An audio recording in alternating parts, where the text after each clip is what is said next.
Hi hello नमस्ते दोस्तों, this is Raunak sir और मैं आप सबका स्वागत करता हूं आपके प्यारे प्लेटफॉर्म आलसी इंजीनियर पे। दोस्तों, इंजीनियरिंग मैथमेटिक्स 1, जी हाँ, फर्स्ट ईयर इंजीनियरिंग के बच्चे जो कि पुणे यूनिवर्सिटी में सीख रहे हैं, उनको पढ़ाई कैसे करनी है पहले 2 यूनिट के लिए, क्योंकि इनसेम एग्जाम अनाउंस हो चुकी है। तो भाई साहब, मैंने आपको कैसे पढ़ाई शुरू करनी है ये डिटेल में ऑलरेडी बताया हुआ है। अगर आपने वीडियो नहीं देखा है तो पहले पढ़ाई कैसे करनी है और कहां से शुरू करना है वो इन डेप्थ में आप पहले देख लीजिएगा और उसके बाद आप इस वीडियो को देखने आइएगा, क्योंकि मैंने इस वीडियो में कोशिश की है कि मैं इन सेमेस्टर का आपका 2019 का पेपर जो कि 2019 पैटर्न के अंडर आता है वो पूरा का पूरा यहां पे सॉल्व करके लिया हुआ है। दोस्तों, मैं आपको बता दूं, वैसे तो अब तक 2 पेपर्स हो चुके हैं जैसे मैंने आपको ऑलरेडी बताया हुआ है, लेकिन ये जो पेपर है ये अक्टूबर 2019 का पेपर है। ये पेपर के सवाल जवाब आपको अच्छे लगते हैं क्या? देखो, सिखाया हुआ सब कुछ समझ में आता है क्या? देखो, और अगर सब कुछ अच्छा लग रहा हो तो आपको पता है आपको क्या करना है। कमेंट बॉक्स में आपको बताना है कि क्या मैंने आपको 2023 का जनवरी में जो पेपर हुआ था वो पूरी तरीके से क्वेश्चन आंसर्स के हिसाब से सॉल्व करके यूट्यूब पे सिखाना है या फिर नहीं। तो प्लीज मुझे कमेंट सेक्शन में आप बताइए, ज्यादा से ज्यादा कमेंट कीजिए ताकि मुझे पता चले कि आपको सच में जरूरत है। जिनको जरूरत है उनको चीजें मिलनी चाहिए, ये मुझे हमेशा लगता है। मीनवाइल आप सबको पता है कि ये पूरा का पूरा M1 का कोर्स आलसी इंजीनियर के ऐप पे है, तो अगर अब तक आपने ऐप डाउनलोड नहीं किया तो प्लीज प्लीज प्लीज प्लीज आप ऐप डाउनलोड कीजिएगा। और आपको पता है ये जो सब कुछ मैं सिखाऊंगा, मैं बस आपको दिखा देता हूं कि क्या क्या है भाई साहब। ये जो मैं सब कुछ आपको सिखाऊंगा, पूरा का पूरा पेपर और उसका पूरा का पूरा एनालिसिस, दोस्त मेरे, ये सब कुछ आपको पीडीएफ फाइल जो है मिल जाएगी। लेकिन आपको करना क्या है, आपको ऐप डाउनलोड करना है और आगे जाके आपको पता चलेगा किस तरीके से ये सारी की सारी चीजें आप एक्सेस कर सकते हो। चलिए फिर शुरुआत करते हैं हम लोग आपके इनसेम के इस पेपर के साथ। 15 साल से इंजीनियरिंग पढ़ा रहा हूं, हर एक चीज से वाकिफ हूं। क्या पढ़ना है, कितना पढ़ना है, कैसे पढ़ना है और क्यों पढ़ना है, सब कुछ। If you really want to learn and excel in your engineering studies, come join me at Alsi Engineer. यार, मैं पहले भी आपको ये बता चुका हूं कि आपको ओवरऑल आपके सिलेबस में कितने यूनिट्स रहने वाले इन सेमेस्टर के लिए। 2 यूनिट्स रहने वाले। मार्क्स कितने रहने वाले? 30 मार्क्स रहने वाले। और ये 2 यूनिट किस तरीके से सेग्रीगेट किए हुए ये मैं आपको बस बता दूं।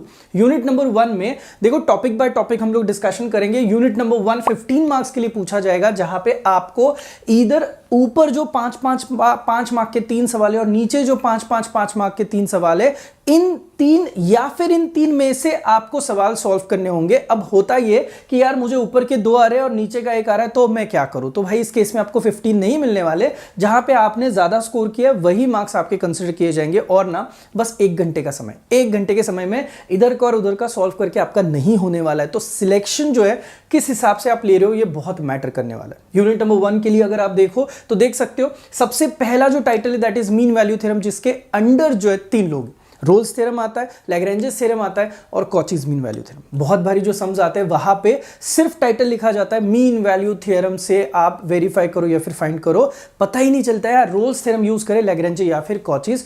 ये भी हम लोग आज के सेशन में डिस्कस करेंगे। इसके साथ साथ टेलर्स थ्योरम है, मैक्लॉरिन्स थ्योरम है। मैक्लॉरिन्स थ्योरम की वजह से जो स्टैंडर्ड एक्सपांशन के बहुत सारे फॉर्मूलेज आ चुके हैं, उसमें से अराउंड सिर्फ 14 फॉर्मूले हम लोगों को याद रखने हैं। मैंने आई थिंक जो बिगेस्ट इंजीनियरिंग मैथमेटिक्स की सीरीज है वहां पे स्टैंडर्ड एक्सपांशन सिखाया। अगर आपने अब तक नहीं देखा है तो भाई वो वीडियो देख लो, वहां पे सारे फॉर्मूलेस किस तरीके से रटने हैं उसकी सारी ट्रिक मैंने वहां पे ऑलरेडी बता दी है। इसके साथ है इनडिटरमिनेट फॉर्म, यहां पे लिमिट्स यूज होता है और आपका प्यारा LH रूल, जिसको प्यार से बोला जाता है एल हॉस्पिटल्स रूल, यूज होता है। तो भाई ऊपर वाले सेक्शन में समझ लो 5 मार्क के लिए ऊपर और नीचे पूछा जाएगा। उसके बाद के सेक्शन में ये तीनों में से कोई 5 मार्क के लिए ऊपर और नीचे पूछा जाएगा। और इनडिटरमिनेट फॉर्म भाई साहब ऊपर भी रहता है और वो नीचे भी रहता है। अब इतना सारा मैंने यूनिट नंबर 1 के लिए बताया, तो आप देख सकते हो यूनिट नंबर 2 में ज्यादा कुछ है ही नहीं यार। 15 मार्क का आपका यूनिट नंबर 2 जो पूछा जाएगा, ऊपर के 15 या फिर नीचे के 15, जहां पे 5 मार्क के लिए आपको हर एक सवाल रहने वाला है। बहुत सिंपल है, बहुत प्यारा है। ऊपर 4 ईयर सीरीज, तो उसके और इनके लिए भी 4 ईयर सीरीज का ही सम आएगा।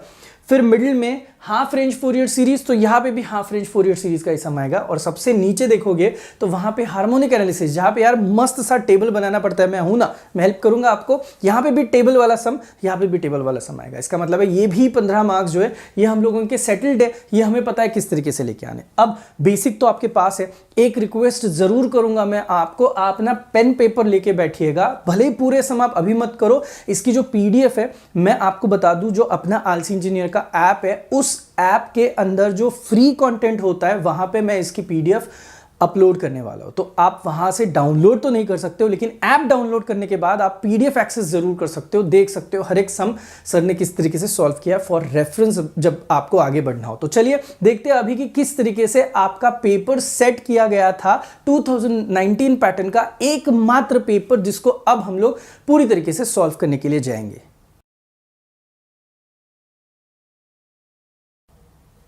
दोस्तों आप ऑलरेडी स्क्रीन पे देख रहे होंगे कि मैंने स्क्रीनशॉट्स यहाँ पे अपलोड किए हुए, आप देख सकते हो। एफई इनसेम जो एकमात्र पेपर मैंने बात करी थी, वो पूरा पेपर यहाँ पे अभी फिलहाल वीडियो देखते हुए आपको ये क्लियर नहीं दिखाई दे रहा होगा, लेकिन जैसे कि मैंने बोला पीडीएफ जब आपको दिखाई देगी ऐप में, तब आपको पूरा का पूरा पेपर सही से ढंग से समझ में आ जाएगा। मैंने क्या करना है, मैंने एक एक सम कॉन्सेप्ट वाइज पिक करना है और वो किस तरीके से सॉल्व किया ये आपको डिटेल में समझाना है। तो भाई पेन पेपर जैसे कि आपके सामने जो इंपॉर्टेंट फॉर्मूले लगेंगे या फिर ऐसे फॉर्म जो आपको पता नहीं है, वो आप वहां पे लिखते लिखते आप आगे बढ़ो। सो वो आपके लिए और ओवरऑल M1 की प्रिपरेशन के लिए आपको बहुत फायदेमंद साबित होगा। चलिए शुरुआत करते हैं। 5 मार्क के समय भाई मैंने शुरू करा, और जो मेरे को सबसे पहला सम सॉल्व करना है वो किस कॉन्सेप्ट के ऊपर है, वो ऑलरेडी यहाँ पे ग्रीन कलर में लिखा हुआ है, that is mean value theorem. आप देख सकते हो सवाल पूछा भी बहुत सही तरीके से। For 0 less than a less than b show that b minus a by b less than log b by a less than b minus a by a, hence show that 1/4 less than log of 4/3 less than 1/3 लिखा हुआ है। अब हमें ये show that भी करना है और हमें ये भी शो दैट करना है, तो दो शो दैट वाली चीजें। और आप देख सकते हो कहीं पे भी यहाँ पे मीन वैल्यू थ्योरम लिखा नहीं है। सेकेंड चीज, कौन सा मीन वैल्यू थ्योरम है वो तो भाई दूर की बात, वो भी लिखा हुआ नहीं है, तो पता कैसे पड़ेगा। तो मैं आपको बता दूं, 3 मीन वैल्यू थ्योरम है। एक आपका रूल्स वाला थ्योरम है, दूसरा था आपका लैग्रेंजेस और तीसरा था कॉचीज। अब हर एक को किस तरीके से याद किया जाए या फिर दिमाग लगाया जाए मैं बताता हूं। जब आप रोल्स थ्योरम की बात करते हो ना, तो हमेशा आप याद रखना रोल्स थ्योरम में हमेशा आपका एफ डैश ऑफ सी वाला एलिमेंट क्या होता है, 0 होता है। करेक्ट। अब उसके साथ साथ जब हम लोग कॉचीज की जब बात करेंगे तो कॉचीज में क्या होता है मैं बताता हूं आपको। उनको कंपलसरी 2 फंक्शंस देना जरूरी है। एक होता है, एक को हम लोग कंसीडर करेंगे f ऑफ x और दूसरे को कंसीडर करेंगे g ऑफ x। अब इशू क्या है कि यहां पे जब आप सम रीड कर रहे हो तो कहीं पे कोई वैल्यू आपको 0 होते हुए नहीं दिखाई दे रही है। और सेकेंड चीज ऐसा है ना कि स्पेसिफाइड भी नहीं है, तो अभी रोल्स थ्योरम हम लोग इज इक्वल टू 0 ना होने की वजह से वर्कआउट नहीं कर रहे। सेकेंड चीज, कॉचीज थ्योरम के लिए आप देखोगे तो आपको 2 चीजें यानी कि f ऑफ x और g ऑफ x 2 फंक्शंस देने जरूरी है, वो भी यहां पे नहीं दिखाई दे रहे। तो अब बचा क्या, बचा बस एक ही बंदा जो कि आपका लैग्रेंजेस मीन वैल्यू थ्योरम। अब Lagrange's mean value theorem sir आप इतना परफेक्टली कैसे बता सकते हो कि वही यूज होगा, तो मैं आपको बताता हूं हिंट कैसी है। ये देखो, ये बंदा कौन है, लॉग। थोड़ा सा दिमाग लगाओ, अगर ये लॉग है तो क्या इसका कहीं डेरिवेटिव जिंदा है जो कि आपको इसी कहीं इक्वेशन में दिखाई दे रहा है? ऑफ कोर्स दिखाई दे रहा है। ये देखो लॉग b अगर मैं इंडिविजुअल टर्म कंसीडर करूं तो क्या आपको ऐसे नहीं लगता है ये b माइनस a को बाहर डालो, 1/b is nothing but what, derivative होता है ना भाई लॉग का। सिमिलरली लॉग a अगर मैं अलग से सोचूं तो क्या आपको ऐसे नहीं लगता है 1/a वाली टर्म यहां पे ऑलरेडी जिंदा है, इसका मतलब है डेरिवेटिव 0 नहीं हुआ है तो रोल्स यूज नहीं होगा। 2 फंक्शन नहीं दिए हुए तो कॉचीज यूज नहीं होगा, तो यूज कौन होगा भाई, बस लैग्रेंजेस मीन वैल्यू थ्योरम आपका यूज होगा। मैं आपको वापस बता दूं, लॉग की एक छोटी मोटी प्रॉपर्टी के साथ आपको कुछ चीजें एक्सप्लेन करूंगा। देख लो, लैग्रेंजेस का मीन वैल्यू थ्योरम है जहां पे डैश ऑफ सी 0 नहीं होता है। वो कहता है कि भाई f of B minus f of a upon क्या करेंगे हम लोग, बी माइनस ए। थोड़ी बहुत हिंट तो यहां से भी पता चलती है, यहां पे कौन सा मेंबर है, बी माइनस ए। ये कौन है, दोनों जगह पे मस्त से बैठे हुए बी माइनस ए अंकल। तो यहां पे आपको पता चलना चाहिए था कि Lagrange's mean value theorem use करना है। अब बोलोगे सर ऐसे कौन से सम हो सकते हैं, अब ये लॉग का है, tan इनवर्स आ सकता है, sin इनवर्स आ सकता है, ऐसे बहुत सारे सम्स आ सकते हैं। दोस्तों आपको प्रैक्टिस करना जरूरी है। अगर आप ऐप का कोर्स देखोगे, पेड कोर्स में यू विल फाइंड कि मैंने इसमें का tan इनवर्स वाला सम जो है वो ऑलरेडी सिखाया हुआ है, बहुत तरीके से सिखाया हुआ है। चलिए देखते हैं, अभी ये भी सिखा दूंगा आपको। log of b by a को आपने सुना होगा कि log की एक सही प्रॉपर्टी होती है डिवीजन वाली, जहां पे log of b minus a can be written as log b minus log A. What does this mean? Log B minus log A. देखो अभी मैं इधर पे बस ऐसे लिखता हूं, log B minus log A. मुझे बताइए इसको अगर मुझे कंपेयर करना है इसके साथ, तो ऐसे नहीं लगता है सब्ट्रैक्शन को सब्ट्रैक्शन मैच हुआ। Function of B minus function of A, भाई आप खुद भी अंदाजा लगा सकते हो, बी भी बैठा हुआ है, ए भी बैठा हुआ है, तो फंक्शन है कौन? लॉग। तो आपको अब यहां से पहली हिंट मिली कि आपका फंक्शन कौन है? लॉग है। तो आपने जैसे ही सम शुरू होता है, आपने यहां पे एक टर्म को एनालाइज किया, log of B by A that is equal to log B minus log A. वहां से आपने पिक करना है आपके एफ ऑफ एक्स को, और आपका एफ ऑफ एक्स यहां पे क्या होना चाहिए था? लॉग एक्स होना चाहिए। कल जाके अगर यहां पे tan inverse of something minus tan inverse of something आया, तो आपका ओरिजिनल फंक्शन क्या होना चाहिए था? tan इनवर्स होना चाहिए था ना।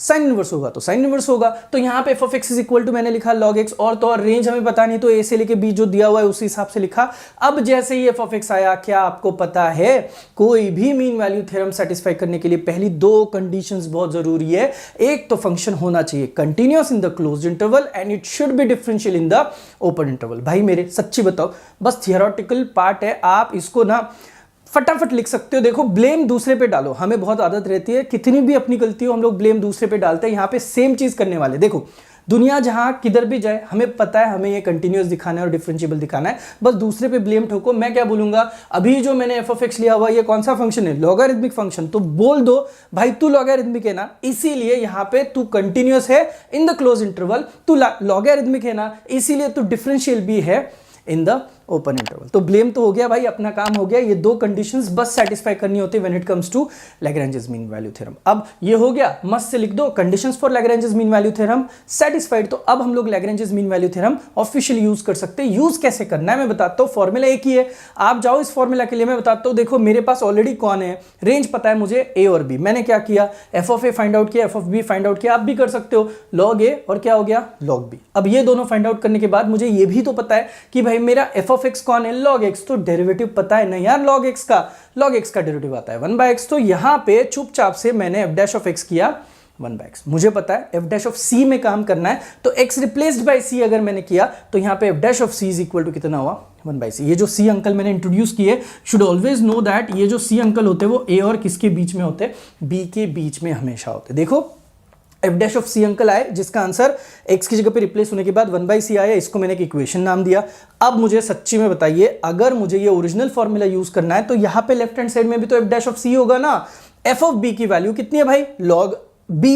एफ ऑफ ए की वैल्यू कितनी है, लॉग ए। तो यहां पे लॉग बी लिखा, लॉग ए लिखा, और नीचे किसको लिखा, बी माइनस ए। अब मुझे बताओ ये वाली चीज जो है ना, ये वाली चीज, इसमें देखो वापस से वही प्रॉपर्टी लॉग की अगर यूज करूं, तो subtraction for a separate long term किसमें होता है, डिवीजन में कन्वर्ट होता है, और आपका यहां पे इंडिविजुअल लॉग की जगह पे एक कॉमन लॉग आ जाता है। आप देख सकते हो आपको एफ डैश ऑफ सी मिलेगा log of B by a upon क्या हो गया, बी माइनस ए। अब सच्ची मुच्ची बताओ, इस इक्वेशन 3 को ध्यान से देखना, इसकी बस लेफ्ट हैंड साइड देखो, बात खत्म करो। लेफ्ट हैंड साइड कौन है, एफ डैश ऑफ सी। एक मिनट, इक्वेशन 2 देखना, उसकी लेफ्ट हैंड साइड देखो कौन है, एफ डैश ऑफ सी। मेरे भाई दोनों अगर एफ डैश ऑफ सी है, तो क्या मैं 2 और 3 को कंपेयर करके बोल सकता हूं कि भाई तेरी राइट साइड और वो 3 वाले की राइट साइड सेम होनी चाहिए। इसका मतलब है 1/c of cos equal to क्या हो गया, log of B by a divided by b minus. Hopefully this is okay to you. यहां तक आपको समझ में आया। मैं वापस बता रहा हूं, जिनको नहीं समझता है थोड़ा सा स्पीड आप कम कर सकते हो वीडियो का, या फिर जिनको बहुत अच्छे से समझ में आ रहा है स्पीड बढ़ा के भी आप देख सकते हो। मेरा काम है आपको कॉन्सेप्चुअली चीजें पता है कि नहीं वो चेक करना। अब देखो यहां तक हम लोग आने के बाद मैंने शुरू कहां से करना है, ये बहुत हिंट वाला पार्ट है। यहां पे ना ये चीजें बहुत अच्छे से ध्यान देनी। देखो आपको यहां पे कौन सी टर्म मिली, 1/c मिली। मेरे को क्या पता है, मेरे को बस एक चीज पता है कि जो सी अंकल होते हैं वो हमेशा किसके और किसके बीच में होते हैं, ए और बी। अब मैं किसी तरीके से इसको मैनिपुलेट करूंगा और कोशिश करूंगा कि 1/c की टर्म आए। अब आप भी उतने स्मार्ट तो हो ही, तो ये देखो a less than c less than b लिखा मैंने, उसके बाद मुझे कुछ भी हो 1/c। अब c ऊपर है कि नहीं, मुझे c को नीचे दबाना है। क्या करना पड़ेगा, रेसिप्रोकल लेना पड़ेगा। और जैसे ही रेसिप्रोकल लेते हो तो आपको पता है लेस देन वाली साइन बनती है ग्रेटर देन वाली साइन बनती है लेस देन। तो बहुत सिंपल सी एनालॉजी है, पता नहीं हो तो ये दिमाग में डालो, नहीं तो आपके पास जो नोटबुक है वहां पे लिखो। जब भी रेसिप्रोकल लोगे, जो लेस देन होता है वो बन जाएगा ग्रेटर देन, और तो और जो प्रूव दैट करना है भाई वहां पे लेस देन की ही साइन है। तो ये जो आपका लेस देन अंकल अब ग्रेटर बन चुका है, उसको पलटी मार के लिखोगे तो ये 1/b की टर्म पहले आएगी, फिर 1/a की टर्म आएगी, और फिर उसके बाद क्या आएगा आपका 1/c। होपफुली ये कलर चेंज इसीलिए किया कि ताकि आपको समझ में आए ये वाला स्टार पोर्शन है, इसको किस तरीके से दिमाग लगाना है। 1/c तो आ गया, जैसे ही 1/c आया ये इक्वेशन नंबर 4 बुला रही है। देखो इक्वेशन नंबर 4 बोल रही है यार 1/c मैं इधर ही हूं, ये लो log of b by a upon b minus a को सब्स्टिट्यूट करो। तो भाई खुशी खुशी यहां पे log of b by a upon b minus a substitute किया। अब आप देख सकते हो यहां पे 1/b की टर्म है, यहां पे 1/a की टर्म है। अब आपको यहां पे एक ही एक्स्ट्रा टर्म दिखाई दे रही होगी जो कि है b minus a, क्योंकि जब आप प्रूव दैट के लिए फिर शो दैट के लिए जा रहे हो तो ऊपर देखो बस log of b by a वाली टर्म है, तो यहां पे कोई b minus a वाली टर्म नहीं थी, तो नहीं चाहिए तो भाई निकाल फेंक दो। कैसे फेंकोगे? यहां पे जो आपकी b minus a नाम की टर्म जनरेट हो रही है सब जगह पे b minus a से मल्टीप्लाई करो। जैसे ही करोगे तो यहां पे b minus a term generate हो जाएगा, यहां पे b minus a इस b minus a के साथ कैंसिल हो जाएगा और यहां पे भी आपकी b minus a वाली टर्म आएगी। तो देखो तो सही, जो आपको यहां पे दिखाई दे रहा है, क्या आपको ऐसे नहीं लगता है यही वो चीज थी जो आपको ऑलरेडी पूछी गई थी? तो भाई देखो बात करते करते हम लोगों ने थोड़ा सा दिमाग लगा के पूरा का पूरा जो पहला हम लोगों को शो दैट वाला इक्वेशन दिया था वो पूरी इक्वेशन को हम लोगों ने यहां पे कंप्लीट करने की कोशिश की। अब ये होने के बाद सवाल खत्म थोड़ी होता है, उन्होंने आगे पूछा है कि show that 1/4 less than log of 4/3 less than लिखा हुआ है 1/3। अब लॉजिकली भी अगर आप कंपेयर करने की कोशिश करोगे यू विल फाइंड कि देखो बस log वाली टर्म भी कंपेयर करोगे तो b आपको मिल जाएगा 4, a मिल जाएगा 3। आई होप आपको ये समझ में आ रहा है। तो जैसे ही मुझे ये टर्म मैंने लिखी डिड्यूस करने के लिए ली तो मुझे पता चला यहां पे b अंकल है 4 और a अंकल है 3, सो मैंने b को लिखा 4, a को लिखा 3 और जो मेहनत से हम लोगों ने यहां पे प्रूफ किया था ना दोस्त, वो पूरा का पूरा मैंने यहां पे b की जगह पे वैल्यू डाली 4, a की जगह पे वैल्यू डाल दी 3। As soon as I put those values 4 - 3 यहां पे आ गया 1, ये भी 4 - 3 1 हो गया। तो what we are left with इज 1/4 यहां पे आ गया, 1/3 यहां पे आ गया और यहां पे आपका log of 4/3। तो जो हम लोगों को डिडक्शन करना था वो डिडक्शन आपके सामने आपको जरूर दिखाई दे रहा है। अब अगर आप ये इनसेम का पेपर देखो तो भाई एक ही सवाल था जो कि मीन वैल्यू थ्योरम पे पूछा हुआ था। आपको अगर और सम्स की प्रैक्टिस करनी है तो जैसे कि मैंने आपको पहले भी बताया, आप जाइए ऐप पे देखिए, कोर्स ऑलरेडी अवेलेबल है। पढ़ाई करना बहुत जरूरी है, बहुत कम दिन बचे हुए हैं, तो इससे रिलेटेड काफी सारे सम्स आपको ऑलरेडी सॉल्व कोर्स में जरूर दिखाई देंगे। अब देखते हैं नेक्स्ट कॉन्सेप्ट जिसका नाम है टेलर्स थ्योरम। और टेलर्स थ्योरम के ऐसे कौन से सम हम लोगों को इन सेमेस्टर में आए हुए। इसके पहले कि मैं आपको बता दूं, टेलर्स थ्योरम के 3 टाइप है। टाइप 1 जहां पे पावर ऑफ x में हम लोग आंसर्स निकालते हैं, टाइप 2 जहां पे पावर ऑफ h में हम लोग आंसर निकालते हैं और टाइप नंबर 3 जहां पे पावर ऑफ x - a में हम लोग आंसर निकालते हैं। आपको अगर ये बेसिक कॉन्सेप्ट देखनी है कैसे क्या है तो भाई बिगेस्ट इंजीनियरिंग मैथ्स की जो अपनी सीरीज है, आप आई बटन पे क्लिक करो तो आपको लिंक ऑलरेडी दी है, तो आप देख सकते हो ऐसे कौन से 3 टाइप है टेलर्स थ्योरम के। और उसमें से यहां पे अब कौन सा सम पूछा है ये भी आपको फिर कनेक्ट हो जाएगा। तो देखिए बाय यूजिंग टेलर्स थ्योरम हमें एक्सपैंड करने के लिए बोला हुआ है f of x is equal to e raised to x in power of, क्या लिखा है दोस्त, x - 2। अब टेक्निकली स्पीकिंग ये जो x - 2 आता है दैट क्लियरली मींस कि उन्होंने हम लोगों को कौन से फॉर्मेट में आंसर लाने के लिए बोला हुआ है, x - a के फॉर्मेट में। इसी का मतलब ये कि टेलर्स थ्योरम का हम लोग यहां पे कौन सा टाइप यूज करेंगे, type 3।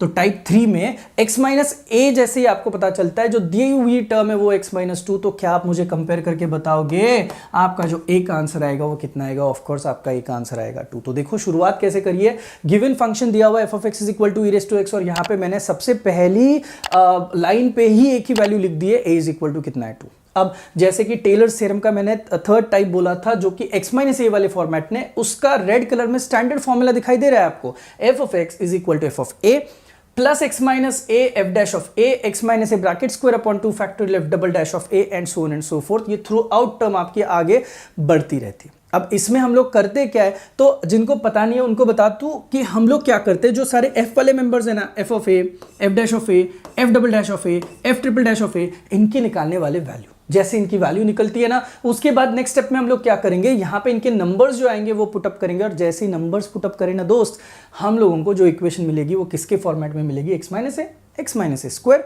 x - a bracket cube, जो कि उन्होंने हमें पूछा हुआ है। देखो यहाँ पे अब a को रिप्लेस कर दिया बिकॉज a की वैल्यू 2 पता थी, तो हम लोगों ने कस्टमाइजेशन किया और यहाँ पे वैल्यू सब्स्टिट्यूट करके we got our equation number 1। As soon as we get our equation number 1, ये देखो यहाँ पे f of x is equal to e raise to x से गाड़ी शुरू। आप कलर चेंजेस देख रहे हो ना क्यों किए हुए, यहाँ से आपका सम अप शुरू होगा और हम लोग ये एक ही चीज करेंगे, सारे जो एफ वाले बंदे उनको फाइंड करने की कोशिश करेंगे। तो पहले तो f of x equal to e raise to x लिखा, जो पूछा है उसमें एफ ऑफ 2 नाम की टर्म है जो कि एफ ऑफ ए है, तो आपने पहले तो एफ ऑफ ए लाना है, तो आपको पता है एक्स रिप्लेस्ड बाय ए हो जाएगा, तो यहां पे f of a is equal to मिला आपको ई रेज टू ए। भाई साहब का with respect to A derivative बताओ। भाई ई दुनिया का ऐसा अकेला फंक्शन है जिसका डेरिवेटिव भी वो खुद ही होता है और इंटीग्रेशन भी वो खुद ही होता है। तो यहां पे अगर खुद ई में आपको टर्म पूछी है तो क्यों डर रहे हो यार। एफ ऑफ ए अगर ई रेज टू ए है तो इसका एक और बार with respect to A derivative करोगे तो ई रेज टू ए ही आएगा, एक और बार ई रेज टू ए डेरिवेटिव करोगे तो ई रेज टू ए ही आएगा।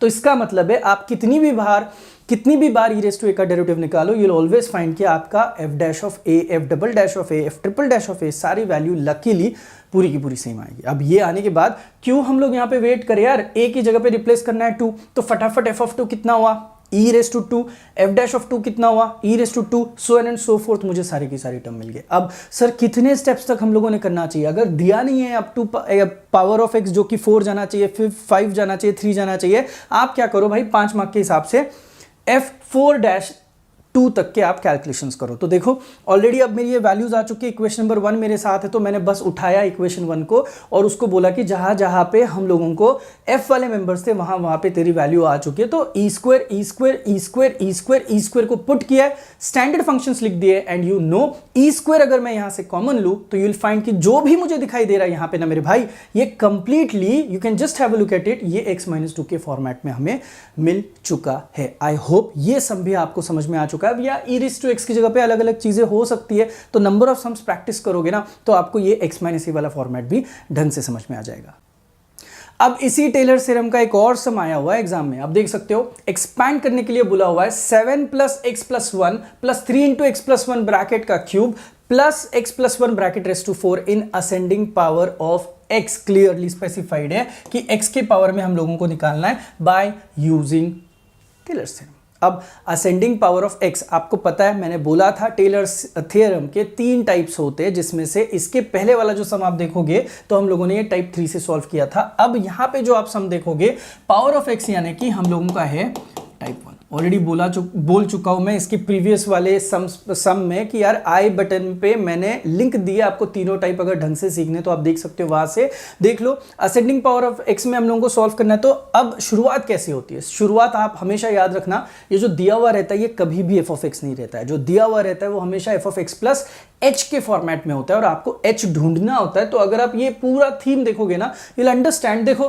किसी भी एक को पकड़ लो और कंपेयर करो किसके साथ, एक्स प्लस एच के साथ, तो एक्स को एक्स मैच हुआ, प्लस को प्लस मैच हुआ, तो एच की वैल्यू कितनी मिली दोस्त, एच की वैल्यू आपको मिली 1। अब सर टाइप 1 का फॉर्मूला कैसे दिखता है, तो देखो रेड कलर में ओरिजिनल फॉर्मूले लिखे हुए हैं, तो आप देख सकते हो f of x plus h is equal to standard formula gives us f of h plus x into f dash of h plus x square by 2 factorial f double dash of h x cube by 3 factorial f triple dash of h and so on and so forth. अब sir इसमें क्या change करोगे, कुछ नहीं भाई, मैं तो जहां जहां पे एच मिलता है मुझे पता चल चुका है कि एच की वैल्यू कितनी है 1, तो उठाया और जहां जहां पे एच है वहां वहां पे प्यार से मैंने क्या सब्स्टिट्यूट किया 1। सर इससे क्या चेंजेस होने वाले आप खुद देख लो। आपको मैंने प्रीवियस समय बोला हम लोगों का बेसिक एम है सारे एफ लोगों को फाइंड आउट करना। जैसे ही आप सारे एफ लोगों को फाइंड आउट करोगे जिसका आंसर नंबर में आएगा, तो यहां पे आएंगे सारे नंबर्स और बचेगी कौन सी term, X, X square by 2 X cube by 6। इसका मतलब है पावर ऑफ एक्स में हम लोगों ने अपना आंसर दे दिया। अब इसके बाद आपको पता है सर हमेशा अलग सेक्शन में जाते हैं, इक्वेशन नंबर 1 से हम लोग कुछ चीजें उठाएंगे जो कि हम लोगों को ओरिजिनली दी है। तो यहां पे देखो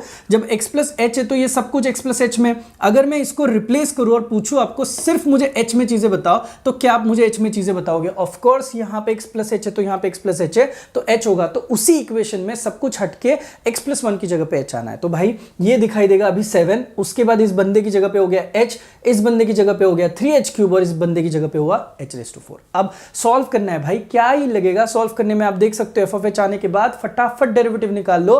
डेरिवेटिव निकालोगे तो पहला डेरिवेटिव, अब बताने की भी जरूरत नहीं बट फिर भी यार इतना प्यार करता हूं ना आपसे, बताना पड़ता है।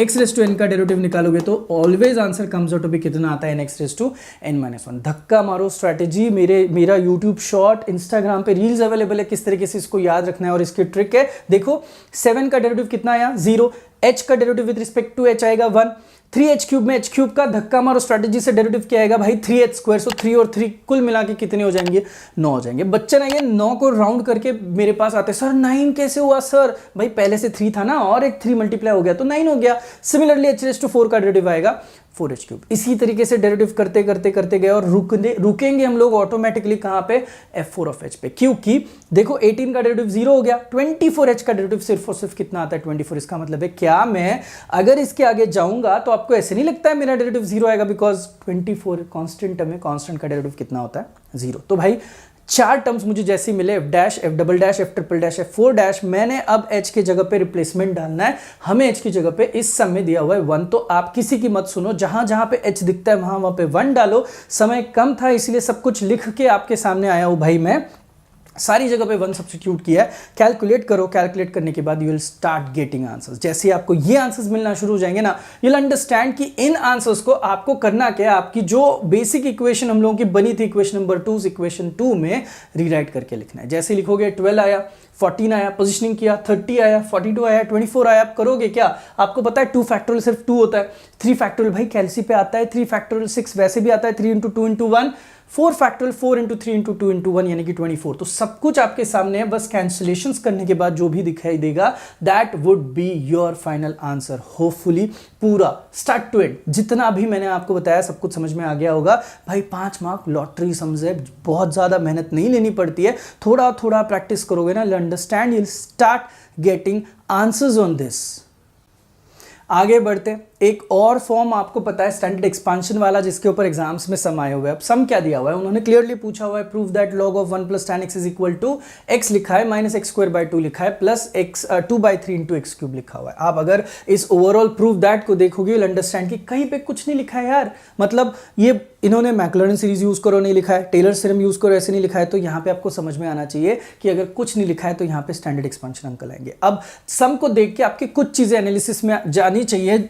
ये देखो log ऑफ क्या लिखा है 1 प्लस tan x, अगर आप अच्छे से देखोगे ना अंडरस्टैंड हमें किसका सब्स्टिट्यूशन लगेगा, tan x का सब्स्टिट्यूशन लगेगा, और उसके बाद हमें और किस चीज का सब्स्टिट्यूशन लगेगा, log ऑफ 1 प्लस एक्स वाला सब्स्टिट्यूशन लगेगा। इसका मतलब है मुझे सम को देख के पता चला I should know tan x का क्या स्टैंडर्ड सब्स्टिट्यूशन होता है और log ऑफ किसका 1 प्लस एक्स का क्या सब्स्टिट्यूशन होता है। मैं वापस बता रहा हूं भाई, यहाँ पे ऊपर आई बटन में मैंने आपको क्लियरली लिंक दिए, आप देख सकते हो स्टैंडर्ड एक्सपांशन को किस तरीके से याद रखना है, इसकी मस्त बढ़िया बढ़िया ट्रिक्स है उसमें, तो जल्दी से देख लेना। और वापस से अगर आप आओगे तो यू विल फाइंड कि हमें अब ये 2 फॉर्मूलाज वर्क करने। देखो तो सही, log of 1 plus tan x is equal to this में हम लोग शुरू करेंगे tan x के सब्स्टिट्यूशन के साथ। रेड कलर में मैंने लिखा हुआ है tan x का standard substitution, tan x is equal to x plus x cube by 3 plus 2/15 x raise to 5 plus 17/315 x raise to 7। अब भाई शो ऑफ बहुत हो गया, आप देख सकते हो आंसर कहां तक लाना है। x की हाईएस्ट पावर चेक करो यार, सिर्फ 3 तक है। अगर x की हाईएस्ट पावर 3 तक है तो भाई क्यों यहां पे स्मार्टनेस दिखा रहे हो,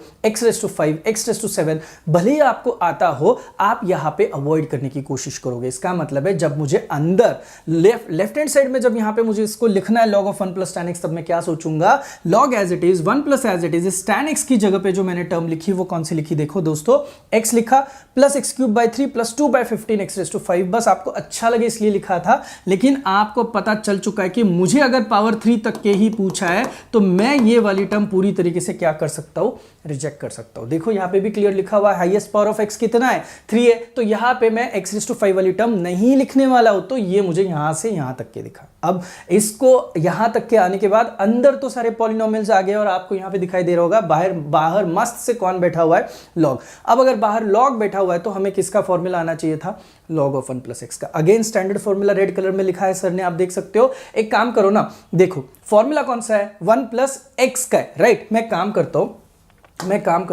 ये फॉर्मूला आपको 1 प्लस जेड में सिखाता हूं, तो देखो शायद आपको सही लगे मैं जो बता रहा हूं। ये आप यहां पे z कंसीडर कर लो, यहां पे आप z होगा, यहां पे हो जाएगा z स्क्वायर बाय 2 हो जाएगा, यहां पे हो जाएगा z क्यूब बाय 3 हो जाएगा। तो आपको एक थीम पता चल रही है कि अगर मैं देखो ये मेरा स्टैंडर्ड फॉर्मूला और ये मेरी टर्म जो कि आई हुई है, तो क्या आपको ऐसे नहीं लगता है ये जो टर्म यहां पे जनरेट हो चुकी है, दिस टर्म क्लियरली इंडिकेट्स कि मुझे उसकी जगह पे रिप्लेसमेंट में z मिल रहा है। इसका मतलब अदर वे राउंड, जहां जहां पे z है दिलो दिमाग में आपको सम देख के पता चला, मैं z को हटाऊंगा और उसकी जगह पे क्या लिखने वाला हूं, x plus x cube by 3 लिखूंगा, बिकॉज 1 के साथ प्लस के साथ सारी चीजें बाकी मैच हो चुकी है। अब जबकि यहाँ पे मुझे x plus x cube by 3 को z की जगह पे सब्स्टिट्यूट करना है, तो भाई मैंने कहीं पे आगे पीछे नहीं देखा, जितने जितने z अंकल दिखे मैंने तबीयत से वहां पे x plus x cube by 3 substitute किया हुआ है। अब जैसे ये सब्स्टिट्यूट किया, आई नो आप इतने प्यारे हो कि आपको बहुत सारी चीजें इसमें से पता है, जैसे कि ये सिंगल सिंगल टर्म है रेस टू 1 वाली, चुपचाप x के साथ x आया प्लस एक्स क्यूब बाई 3 के साथ एक्स क्यूब बाई 3 आया, बाहर माइनस साइन है, ये जो बाई 2 है ये यहाँ पे 1/2 करके दिखाई दे रहा है। उसके बाद आप देख सकते हो ये मैंने यहाँ पे a plus b bracket cube use करने की कोशिश करी। इसका मतलब है हमें और एक बंदे की जरूरत पड़ेगी यहाँ पे a plus b bracket square और साथ में a plus b bracket cube की भी यहाँ पे जरूरत पड़ेगी। तो देखो a plus b bracket square को सॉल्व करा और सॉल्व करने के बाद थोड़ी सी शिद्दत रखो, यहाँ पे आप देखोगे कि यहाँ पे पहली टर्म का स्क्वायर आने के बाद 2 इंटू मल्टीप्लीकेशन ऑफ दूसरी पहली और दूसरी टर्म एंड देन जो दूसरी टर्म है उसका स्क्वायर करोगे तो यू विल अंडरस्टैंड कि भाई पावर कहां पे जा रही है, ये 4 पे जा रही है। तो क्या आपको पावर 4 चाहिए? नहीं, बिकॉज हम लोगों की हाईएस्ट पावर कितनी है 3। क्या आपको पावर 6 चाहिए? बिल्कुल भी नहीं चाहिए। तो भले ही वो आए आप उसको मत लिखो, उसके बाद की स्टेप में क्लियर कट इग्नोर करो। भाई इग्नोर करना तो बहुत अच्छे से आप लोगों को आना चाहिए टर्म्स को, तो ये इग्नोर हो गया। यहां पर आपको एक्स स्क्वायर और साथ में बाई 2 वाली टर्म नेगेटिव साइन के साथ मिली। अब क्यूब के लिए सर कौन क्यूब को सॉल्व करते बैठेगा? मैं बोल रहा हूं ना यार, पूरा क्यूब सॉल्व करने की जरूरत ही नहीं है। स्टैंडर्ड फॉर्मूला हो ना हो आपके पास, आप पूरा क्यूब सॉल्व मत करो। आपने अगर थोड़ा सा भी नोटिस किया तो ये देखो पहली टर्म कौन सी है, x, उसका क्यूब आता है बस a क्यूब के हिसाब से, तो बस उसका क्यूब आएगा। उसके बाद की सारी टर्म जो है वो आपको 3 से ज्यादा पावर देने वाली है x की। इसका मतलब है कि अगर मैं ये a plus b bracket cube के लिए जाऊं तो आप खुद देख सकते हो मेरा फॉर्मेट कुछ मुझे इस तरीके से बुलाता है सॉल्व करने के लिए, एंड दिस फॉर्मेट जो है वो directly indirectly that clearly tells me कि भाई बाकी सब लोगों की पावर जो है वो जाती है 3 से ज्यादा। तो इसीलिए उन बचे हुए लोगों को अपन ने यहाँ पे क्लियरली क्या किया, इग्नोर ही किया हुआ है। अब जितना मतलब था पावर 3 तक के हमें जाना था, सारी पावर 3 वाली टर्म लिखी, पावर 2 और पावर 1 वाली, उसके ज्यादा उसके बाद वाली सारी टर्म रिजेक्ट होने के बाद x की जगह पे x आया, माइनस एक्स स्क्वायर बाई 2 पहले लिखा, और ये देखो x cube by 3 added with x cube by 3 becomes 2x cube by 3, जो कि आपको यहाँ पे दिखाई दे रहा है। और इसका क्लियर मतलब है कि यही वो आपकी राइट हैंड साइड थी, आप देख सकते हो। और हम लोगों ने इसको क्या कर दिया, प्रूफ कर दिया। जरूरी है कि सारे, मैं बताऊं एग्जाम में वैसे तो 18 फॉर्मूलेज है, लेकिन 14 फॉर्मूलेज हम लोगों को लगते हैं बहुत इंपॉर्टेंट फॉर्मूले, जिसको बस यहां पे प्लेसमेंट करके स्क्वायर क्यूब मल्टीप्लिकेशन वाला बेसिक एनालॉजी यूज करोगे तो ये भी आपको आना शुरू हो जाएगा। भाई साहब बहुत समय कम है, तो ये जरूरी है कि मुझे थोड़ा पेस बढ़ाना पड़ रहा है। और ये आप लोग कब देख रहे हो, ऐसे मैं एज्यूम कर रहा हूं कि आपने थोड़ी बहुत पढ़ाई करी और उसके बाद आप ये इनसेम का पेपर देख रहे हो, इस हिसाब से मैं आगे बढ़ रहा हूं। अब देखो इसके बाद हम लोग एक नेक्स्ट फॉर्मेट देखेंगे। आपको पता है आपका प्यारा फॉर्मेट है इनडिटर्मिनेट फॉर्म। नाम तो मैंने ऑलरेडी बताया था कि ऐसा फॉर्म जो कि डिटरमाइन नहीं हो सकता है उसे हम लोग कहते हैं इनडिटर्मिनेट फॉर्म। इनडिटर्मिनेट फॉर्म के जो सबसे मेजर की प्लेयर्स है वो है 0/0 एंड कौन से प्लेयर है, इन्फिनिटी/इन्फिनिटी, बिकॉज यही वो दो प्लेयर है वो आपको क्या करते हैं, अगर आपके सम का फॉर्मेट 0/0 हो या फिर इन्फिनिटी/इन्फिनिटी हो तभी जाके आप सम को आगे लेके जा सकते हो। और आगे कौन लेके जा रहा है यार, एल हॉस्पिटल्स रूल लेके जा रहा है। तो आगे जो आएगा वो LH रूल आएगा। कब? जब आपके सम का फॉर्मेट होगा 0/0 या फिर इन्फिनिटी/इन्फिनिटी। ध्यान से देखना इस सम को। मीनवाइल अगर आपको बेसिक कॉन्सेप्ट सीखनी है तो जैसे कि मैंने बोला आप ऐप पे जा सकते हो, देख सकते हो। इसी के साथ साथ आई बटन पे चेक करो, एक लिंक दिए जहां पे इनडिटरमिनेट फॉर्म के बारे में कुछ बेसिक आइडिया मैंने ऑलरेडी शेयर किया आपके साथ। तो चलिए सम देख लो। Limit extends to 0 a⁻x + b⁻x/2 raised to कितना लिखा हुआ है 1/x। जब लिमिट की बारी आती है तो इनडिटरमिनेट फॉर्म पिक्चर में आता है, आप देख सकते हो। जो दिया है पहली स्टेप जो होती है ना उसको हमेशा L एज्यूम करो, लिमिट वाला L। तो L is equal to limit extends to 0 और जैसे वैसे लिखा। अब आपको यहां पे एक सरप्राइजिंग चीज दिखाई देगी। यहां पे बेस में तो आपकी x की टर्म है ही है, लेकिन टेरेस पे भी एक अंकल बैठे हुए। अब जबकि टेरेस में कोई बैठा हुआ रहता है तो उसको जमीन पे लाना जरूरी है। इसका मतलब है टेरेस पे जो भी बैठे हैं उनको लोग जमीन पे लाते। लोग मतलब लॉग जमीन पे लाता है। तो इसका मतलब है L जो आपको दिया हुआ है take log both the sides करो। इसका मतलब है इसको जमीन पे लाने की प्रोसेस शुरू करो तो you will understand log L यहां पे आएगा, यहां पे भी लॉग की टर्म आएगी और रेस्ट टू कितना दिखाई दे रहा है आपको 1/x। अब आपको log की बढ़िया सी प्रॉपर्टी पता है, log of x raised to y करोगे तो जो टेरेस वाला y है वो ऑटोमेटिकली log के बाजू में आके बैठने की कोशिश करेगा and will become y log x। तो ये 1/x अब मस्त से यहाँ पे आ चुका है और यहाँ से आपके सम को शुरुआत हो चुकी है। आपके सम को आगे बस एक बंदा लेके जा सकता है इंडिटरमिनेट फॉर्म में, वो है एल हॉस्पिटल्स रूल। कब यूज होता है? सिर्फ इन दो फॉर्मेट में यूज होता है। और अभी जो आपको फॉर्मेट दिखाई दे रहा है, क्या मैं ऐसे बोलूं, यहाँ पे एक टर्म उसके बाजू में एक टर्म, यानी कि मल्टीप्लीकेशन वाला फॉर्मेट है मेरे भाई। मल्टीप्लीकेशन वाला इंडिटरमिनेट फॉर्म कभी आपके सम को आगे लेके नहीं जाएगा, आपको उसको किसी तरीके से इधर उधर करके इधर 0/0 या फिर ∞/∞ फॉर्मेट में लेके आना है। अब देखो इसी को, आपके सर इतने स्मार्ट है ना, अब देख लो टर्म्स बस एडजस्ट करिए इतने स्मार्टली कि ये ऑटोमेटिकली 0/0 फॉर्मेट आया। देखना है आपको, देखो 1/x है ना भाई, इसी 1/x को बस इसके नीचे लिखा तो भाई साहब क्या हो गया, डिवाइड बाय x। अब दुनिया किधर भी जाए, क्या आपको ऐसे नहीं लग रहा है ऊपर एक टर्म है और नीचे एक टर्म है? आप अगर गलती से भी आपकी x की वैल्यू यहाँ पे सब्स्टिट्यूट करने की कोशिश करोगे तो पहले तो ये देखो न्यूमरेटर बड़ा है, आप डिनोमिनेटर की सोचो, x की जगह पे जैसे यहाँ पे 0 आएगा तो नीचे कौन सी टर्म आई, 0 आई ना। अब जब आप x की जगह पे यहाँ पे कुछ सब्स्टिट्यूट करने की कोशिश करोगे तो 1 + 1 2, 2/2 यहाँ पे आ जाएगा 1, यानी कि कौन आया, log 1 की वैल्यू भी होती है 0। इसका मतलब है यस, अभी एल हॉस्पिटल्स रूल यूज करने का समय आ चुका है, बिकॉज यहाँ पे कौन सा फॉर्म आ चुका है मेरे भाई, 0/0 फॉर्म आ चुका है। क्या आपको समझ में आया कितना स्मार्टली सर उसको 0/0 फॉर्मेट में कन्वर्ट कर चुके हैं? अब जैसे 0/0 फॉर्म आ जाए, ये देखो आगे अंकल जिसका नाम है एल हॉस्पिटल्स रूल, जैसे ही एल हॉस्पिटल्स रूल आता है, आपको पता है ना कैसे वर्कआउट होता है, बताता हूं। एल हॉस्पिटल रूल बहुत अच्छा है। वो क्या कहता है भाई, न्यूमरेटर और डिनोमिनेटर में देखो बस दिखाने के लिए ये दोनों साथ है, दुनिया को दिखाने के लिए ये दोनों टर्म साथ है, लेकिन आप देखो तो ये दोनों की बिल्कुल नहीं बनती है। इसका मतलब है एल हॉस्पिटल क्या करता है, न्यूमरेटर को बोलता है तू तेरा अलग अलग डेरिवेटिव निकाल, और डिनोमिनेटर को बोलता है भाई तू तेरा अलग अलग डेरिवेटिव निकाल। तो सिंपल एनालॉजी यूज करिए। देखो लॉग का डेरिवेटिव आप सबको पता है 1/x, तो इस लॉग वाली टर्म का यहाँ पे डेरिवेटिव आ गया, जैसे वैसे जो भी टर्म है वो नीचे दबा दी। उसके बाद a raised to x का डेरिवेटिव देखोगे तो यू नो कि a raised to x का डेरिवेटिव आता है a raised to x into log a, b raised to x into log b by 2 की टर्म एज इट इज। ये हुआ न्यूमरेटर। डिनोमिनेटर तो खुशी खुशी x का derivative with respect to x, बढ़िया सा यहाँ पे कितना आ चुका है 1। जैसे ये 1 आया हम लोग खुश हो गए, बिकॉज नीचे आपकी नॉन जीरो टर्म आई। इसका मतलब है एल हॉस्पिटल ने उसका काम कर दिया है।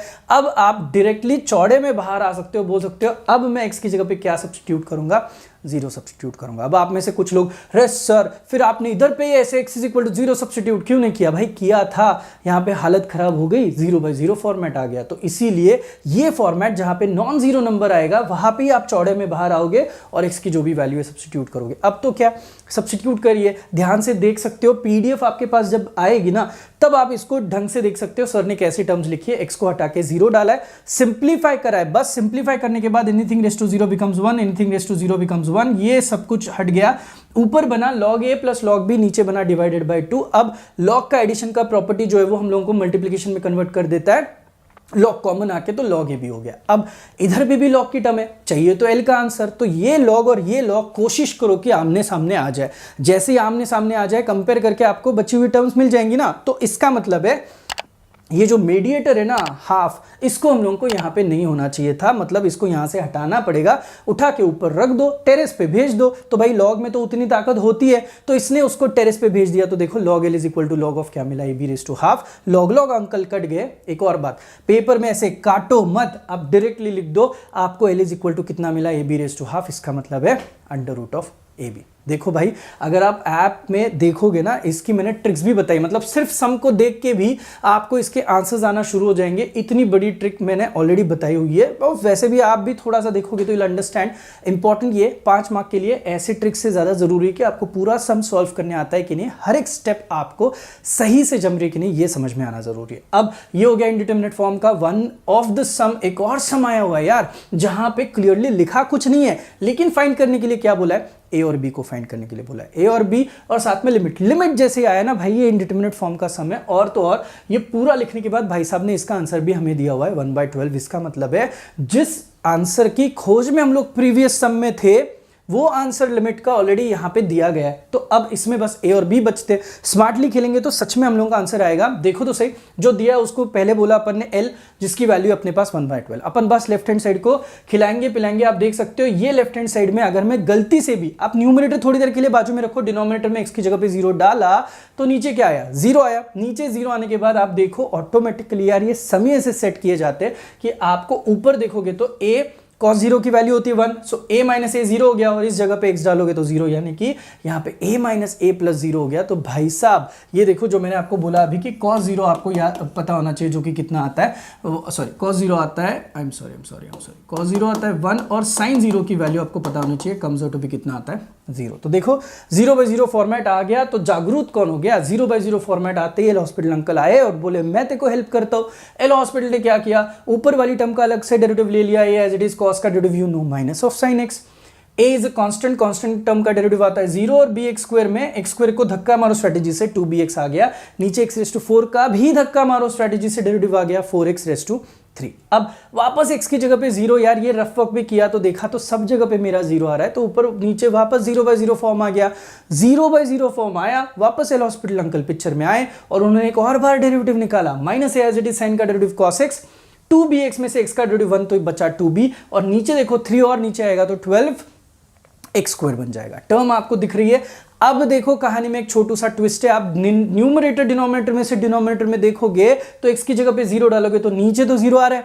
अब आप ऊपर चेक करना, माइनस ए cos 0 कितना आता है 1, और यहां पे कौन बैठा हुआ है 2b, यानी कि माइनस ए प्लस 2b ये हमें यहां पे ऊपर मिल रहा है, और उसकी जगह पे नीचे कौन मिल रहा है 0। मुझे बताओ सम में अगर यहीं पे छोड़ू तो आपको पता है एनीथिंग बाय 0 जो है वो मुझे कितना आंसर देगा, इन्फिनिटी, और इनडिटरमिनेट फॉर्म का हम लोग आंसर कभी इन्फिनिटी में नहीं ला सकते। इसका मतलब क्या है, अब यहां पे एक विलेन क्रिएट हो चुका है जो कि नीचे 0 जरूर है लेकिन ऊपर हमें वैल्यू 0 नहीं करने दे रहा है। तो भाई आप विलेन को कैसे हराओगे, आप विलेन को बोलोगे कि भाई ये देख मैं तुझे मिटा दूंगा। इसका मतलब है माइनस ए प्लस 2b को हम लोग एज्यूम कर लेंगे कि भाई साहब अब 0 बन जाओ। इसका मतलब है माइनस ए प्लस 2b जो है वो आपको 0 करना ही होगा। जब आप इसको 0 करोगे तो एक्टिवेट हो जाएगा 0/0 फॉर्म, और एक्टिवेट हो जाएगा इनडायरेक्टली डायरेक्टली आपका एल हॉस्पिटल का रूल। तो इसको बहुत सही से लिखा हुआ है, बहुत लोगों को दिक्कत आती है पेपर में कैसे लिखे। तो देखो in order to use LH rule again and again it is important कि एल का फॉर्मेट इधर 0/0 हो या फिर इन्फिनिटी इस केस में 0/0 फॉर्म जरूरी है।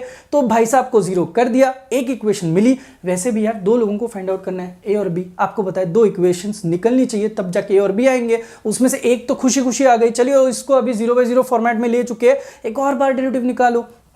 12x² का डेरिवेटिव आ गया 2x, cos का माइनस cos का डेरिवेटिव प्लस साइन आ गया। सब कुछ सब्स्टिट्यूट करने के बाद वापस यहाँ पे 0/0 फॉर्मेट है। भाई आपका ज्यादा समय नहीं लेता हूं, आप देख लो वापस एल हॉस्पिटल रूल यूज करने के बाद एक छोटी सी खुशी हमें यहाँ पे मिलती है। 24x का डेरिवेटिव कितना है 24, भाई नॉन जीरो नंबर आया ना। तो नॉन जीरो नंबर आने के बाद आपको पता है आपके LH अंकल निकल जाते और बोलते कि भाई अब तू आगे सॉल्व कर, क्योंकि ऑलरेडी यहाँ पे मैं नॉन जीरो नंबर लेके आ चुका हूं। आपको पता है हम लोग जब ये नॉन जीरो नंबर आता है तो चौड़े में बाहर आते हैं और बोलते हैं कि अब हम लोग पुट करने वाले x = 0 जैसे पुट किया, you'll find कि यहाँ पे a/24 मिल गया बिकॉज cos 0 का वैल्यू होता है 1। सो a/24 इज इक्वल टू क्या है, ऑलरेडी ओरिजिनल सम में आंसर दिया है 1/12। कंपेयर करोगे तो ये और ये कट जाएगा, यहाँ पे 2 आ जाएगा, 2 सामने चला जाएगा, तो ये मुझे आंसर दे रहा है a का। और मेरे भाई ए का आंसर मुझे जैसे ही 2 मिला, मैंने यहाँ पे बिना समय गवाए इक्वेशन नंबर 2 जहाँ पे मुझे एक रिलेशनशिप मिला था और ए और बी के बीच में, उसको मैंने यहाँ पे सब्स्टिट्यूट करके ए की वैल्यू डाल के बी की वैल्यू निकाली। तो हमें जो सवाल पूछा था ए और बी को फाइंड करो,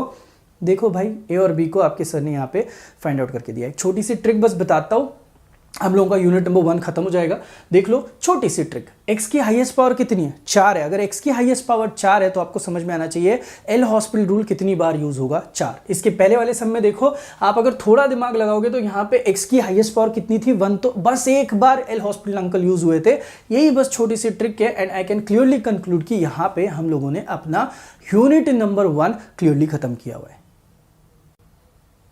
engineering mathematics 1 Pune university unit number 2 इन सेमेस्टर का आपका पुराना पेपर। आपका सभी का स्वागत है दोस्तों। आप देख सकते हो अब हम लोग देखने वाले कि 4 ईयर सीरीज के एग्जाम्स में ऐसे कौन से सम आए थे और उनको किस तरीके से हम लोगों को सॉल्व करना है। कुछ छोटी मोटी स्ट्रैटेजी फिलहाल मैं आपको बता दूं, ये जो 4 ईयर अंकल होते हैं ना, वो आपका टाइम डोमेन का जो सिग्नल है उसे फ्रीक्वेंसी डोमेन में शिफ्ट कराने में माहिर है। इसी तरीके से जब फ्रीक्वेंसी डोमेन से टाइम डोमेन में कोई आपका सिग्नल रिटर्न आता है तो उसे इनवर्स फोरियर कहते हैं। लेकिन सिलेबस को अगर आप ढंग से देखो तो इनवर्स फोरियर सीरीज फिलहाल तो हमें सिलेबस में नहीं दिखाई देता है। तो फोरियर सीरीज होता क्या है, इसके लिए आपको एक स्टैंडर्ड फॉर्मूलाज का एक सेट याद रखना पड़ता है। अगर आप 4 फॉर्मूलाज याद रखो तो आपको अराउंड 20 से ज्यादा फॉर्मूले ऑटोमेटिकली आना शुरू हो जाते हैं। अब ये किसने बताया भाई? मैंने खुद सिखाया हुआ है, मैंने इसकी ट्रिक्स बनाई हुई है। आपको यहां पे आई बटन दिखाई दे रहा होगा, आप लोग अगर वो ट्रिक वाली वीडियो देखोगे तो यू विल फाइंड कि यार बहुत सही तरीके से मैंने वो 4 फॉर्मूलाज आपको बताया।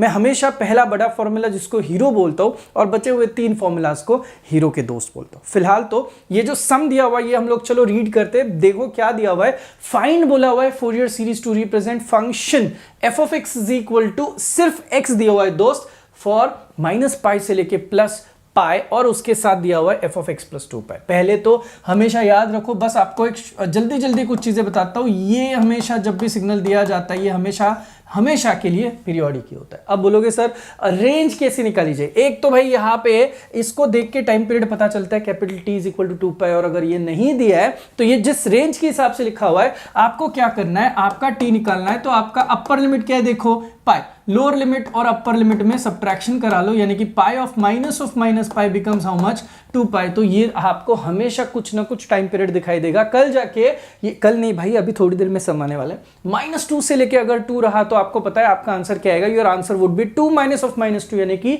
टाइम पीरियड जो होगा वो आपका कितना होगा, 4 होगा। इसी के साथ साथ एक इवन और की कॉन्सेप्ट और इंटीग्रेशन के कुछ फॉर्मेट हमें लगते हैं। मैं सम को शुरू करने से पहले बस 2 मिनट में आपको बता दूं, बिकॉज ऑलमोस्ट ये जो 6 सम्स है उसमें से 4 सम्स में हम लोग को ये कॉन्सेप्ट लग रही है। तो सबसे पहले हमेशा याद रखना, अगर आपका सिग्नल -a से लेके +a के रेंज में है, यानी कि आधा इधर आधा उधर होगा, तभी आपको गेट पास मिलेगा। किस चीज का? आपको ये कहलाने का कि आपका गिवन फंक्शन ईदर इवन है या फिर ऑड। तो भाई आपको मराठी के म्यूजिक डायरेक्टर पता होंगे, अजय और अतुल। तो समझ लो कि अजय अतुल के म्यूजिक कॉन्सर्ट में आपको एंट्री कब मिलती है? जब आपके पास कोई गेट पास हो या फिर टिकट हो। तो आपको अजय और अतुल, इवन और ऑड की अगर आपको एंट्री चाहिए तो आपको हमेशा जरूरी है कि आपकी रेंज हमेशा क्या हो, आधी इधर आधी उधर के साइड पे। अगर कोई मुझे बोले सर मेरी रेंज 0 से लेके a है, तो भाई उसके पास गेट पास नहीं है, वो इवन ऑड के कैटेगरी में एंटर नहीं कर सकता है। सो इस हिसाब से बताया जाए तो जब भी कभी आपका फंक्शन इवन होगा तो always remember that bn uncle को आप बोलोगे कि भाई साहब आप 0 हो, और ऑड होगा तो a0 और an भाई साहब को आप लोग हमेशा बोलोगे कि कितने हो आप, 0। अब सर जी सम तो आने दो, फिर आप बता दो हमें क्या करना है। तो देखो भाई f of x is equal to x लिखा हुआ है फॉर -π से लेके +π। पहला ध्यान होना चाहिए रेंज को, और रेंज देखते ही पता चला कि भाई साहब के पास गेट पास है, वो एंट्री कर सकते इवन और ऑड में। तो आपको पता है सिर्फ एक्स जब लिखा होता है तो the function is clearly an odd function in the range -π से लेके +π। जब फंक्शन ऑड होता है तो जैसे कि आपके सर ने बहुत प्यार से आपको बताया कि a0 और an की रेडीमेड वैल्यू हमेशा कितनी रहेगी, 0। अब a0 और an अगर 0 है तो आपका जो original formula F of x का, देख लो भाई ये ओरिजिनल फॉर्मूला मैंने बोला था ना आपको, ऑलरेडी लिंक आई बटन में दिए, थोड़ा सा पीछे जाके देखो तो आपको आई बटन की लिंक ऑलरेडी दिखाई दे रही होगी, वहां पे मैंने इसकी ट्रिक्स बताई है। ये आपका ओरिजिनल स्टैंडर्ड फॉर्मूला होता है जिसको मैं हीरो फॉर्म बोलता हूं, जिसमें से a0 अब 0 हो जाएगा, an भी 0 हो जाएगा, और बचा केस कौन सा, सिर्फ bn का। तो फॉर्मूला हट के बस और बस आपको दिखाई देगा एफ ऑफ एक्स गिवन है तो एक्स इज इक्वल टू ऐसे कुछ। अब ये दिखने के बाद आपको bn के लिए जाना होगा। तो bn का भी एक स्टैंडर्ड फॉर्मूला का सेट है भाई, उसके हिसाब से bn आया 1/π गोइंग फ्रॉम -π से लेके +π, जो range the F of x के साथ। यहां पे देखो कौन सी टर्म आई है, साइन एन एक्स। ये क्यों आई है भाई देख लो, मैं थोड़ा बहुत आपको बस यहां पे एक्सप्लेन करने की कोशिश करता हूं। t हम लोगों को ऑलरेडी आ चुका है 2π को 2π कट गया तो आपको यहां पे सिर्फ कौन सी टर्म दिखाई देगी, cos nx। बहुत सिंपल है, आप पढ़ चुके हो, ये समझ के मैं यहां आपको सम्स वापस से बताने की कोशिश कर रहा हूं, because it is very important कि आपको पहले से कुछ एनालॉजीज पता हो ताकि ये सम्स आपको समझ में आए। अगर नहीं पता है तो आप please biggest engineering mathematics series जो मैंने शुरू की थी उस सीरीज के फोरियर सीरीज के आई थिंक 4 या 5 वीडियोज है, प्लीज अच्छे से देख लेना, you'll अंडरस्टैंड कि मैं क्या बताने की कोशिश कर रहा हूं। देखो ये आपको अगर समझ में आ रहा है तो आप देख लो bn का स्टैंडर्ड फॉर्मूला जैसे ही मैंने लिखा उसके बाद एक छोटा सा इंटीग्रेशन का स्टैंडर्ड फॉर्मूला है डेफिनेट इंटीग्रल का। अगर आपका सिग्नल आधा इधर और आधा उधर और F of x D x है तो आपके सिग्नल के दो आंसर्स आते हैं। आपका इंटीग्रेशन का आंसर इधर 0 होगा या फिर it will become double of the layer and the range would be half, that is going from 0 से लेके, इसका मतलब है 2 इंटू 0 से लेके F of x D x आपको दिखाई देगा जब आपका फंक्शन इवन होगा। तो इवन फंक्शन के लिए कुछ ना कुछ आंसर जरूर आएगा, लेकिन ऑड फंक्शन के हमेशा आंसर क्या रहेगा, 0 रहेगा। इस केस में 0 वाला सारा मैटर क्लोज हो चुका है, बिकॉज ए नॉट और एन 0 आ चुके हैं। अब बचा कौन, सिर्फ बी एन। तो आप क्या करोगे, बी एन के लिए यू विल मेक श्योर कि ये जो 1/π है, अब ये 1 चेंज होके यहां पे क्या दिखाई देगा दोस्त, 2 आ जाएगा, और आपकी रेंज चेंज होके कहां से कहां तक दिखाई देगी, 0 से लेके पाई। ये सब कुछ जो हो रहा है ये इस बंदे की वजह से हो रहा है। अब ये जैसे ही आया तो आपको पता है इसके बाद कौन सा रूल यूज करोगे, ये भाई साहब एक एक्स की टर्म और यहां पे एक्स की दूसरी टर्म, तो this is clear cut integration of uv dx. अब तक जो भी फॉर्मूला आप सीखे होंगे यूवी डीएक्स का, इस वाले टॉपिक के लिए उसको याद नहीं रखा तो भी चलेगा। There is a special formula.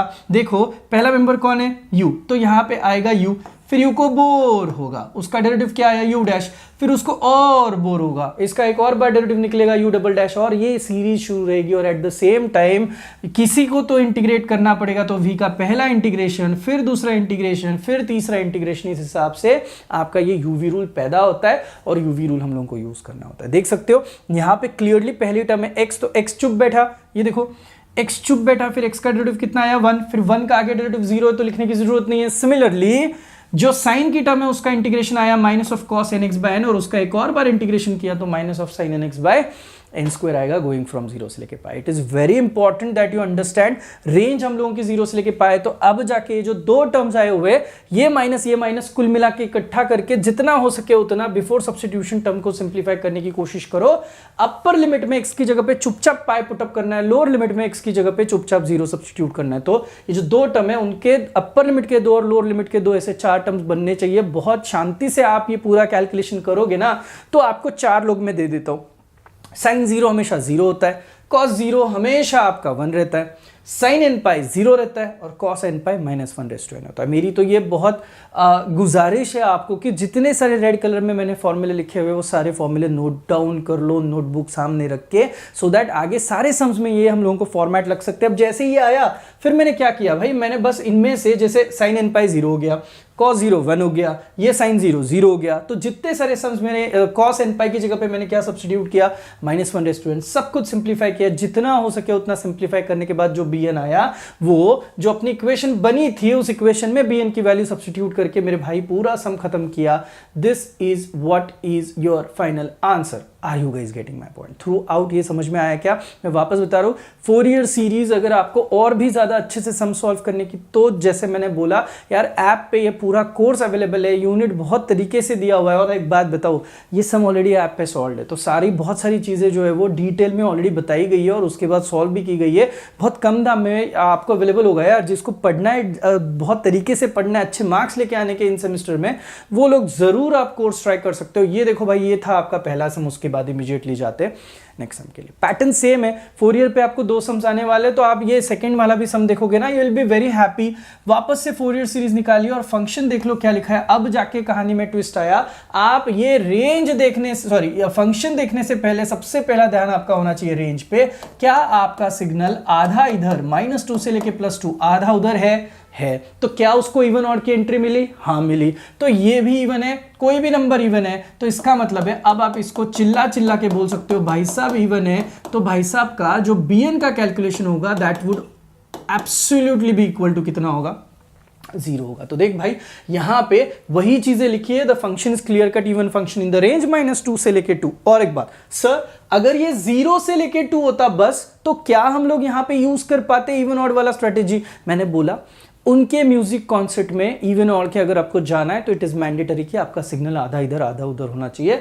0 से लेके 2 के लिए कोई एप्लीकेशन नहीं होगा इवन ऑड का, चुपचाप A0 AN BN आपको फाइंड करने ही पड़ेंगे। देखो अब यहां पे जैसे bn 0 हो गया, f ऑफ x को स्टैंडर्ड फॉर्मेट के हिसाब से लिखा। क्या आप मुझे इसको देख के t बता सकते हो? मैंने बोला था पीरियोडिक होता है, तो कोई भी फोरियर सीरीज का t अगर आपको निकालना है तो अपर लिमिट क्या है आपका 2 है, -2 यानी कि आपका t का वैल्यू कितना हो गया? 4। आप देख सकते हो ये जो अपना 2πnx/t वाला स्टैंडर्ड फॉर्मूला, उस फॉर्मूला में t की जगह पे सर ने क्या सब्स्टिट्यूट किया है? 4। तो देखो यहाँ पे 4 और ये 2 कैंसिल होने के बाद आया πnx/2। बहुत बार ये होता है ना, हमें सिखाया जाता है यार cos nx होता है, कभी ये लोग लिखते हैं πnx/l, कभी 2πnx/t, कुछ भी लिखते हैं तो हमें पता होना चाहिए कब और कैसे आता है। आपको बस एक छोटा सा काम करना है, जैसे ही सम दिखे t जब निकालोगे तो t आप यहां पे सब्स्टिट्यूट करोगे तो विल अंडरस्टैंड कि 2 और 4 कैंसिल होके भाई साहब πnx/2 दिखाई देते हैं। अब ये जैसे ही मुझे मिला मैंने शुरू किया a0 से अपना काम, बिकॉज सिर्फ bn 0 है तो a0 निकाला।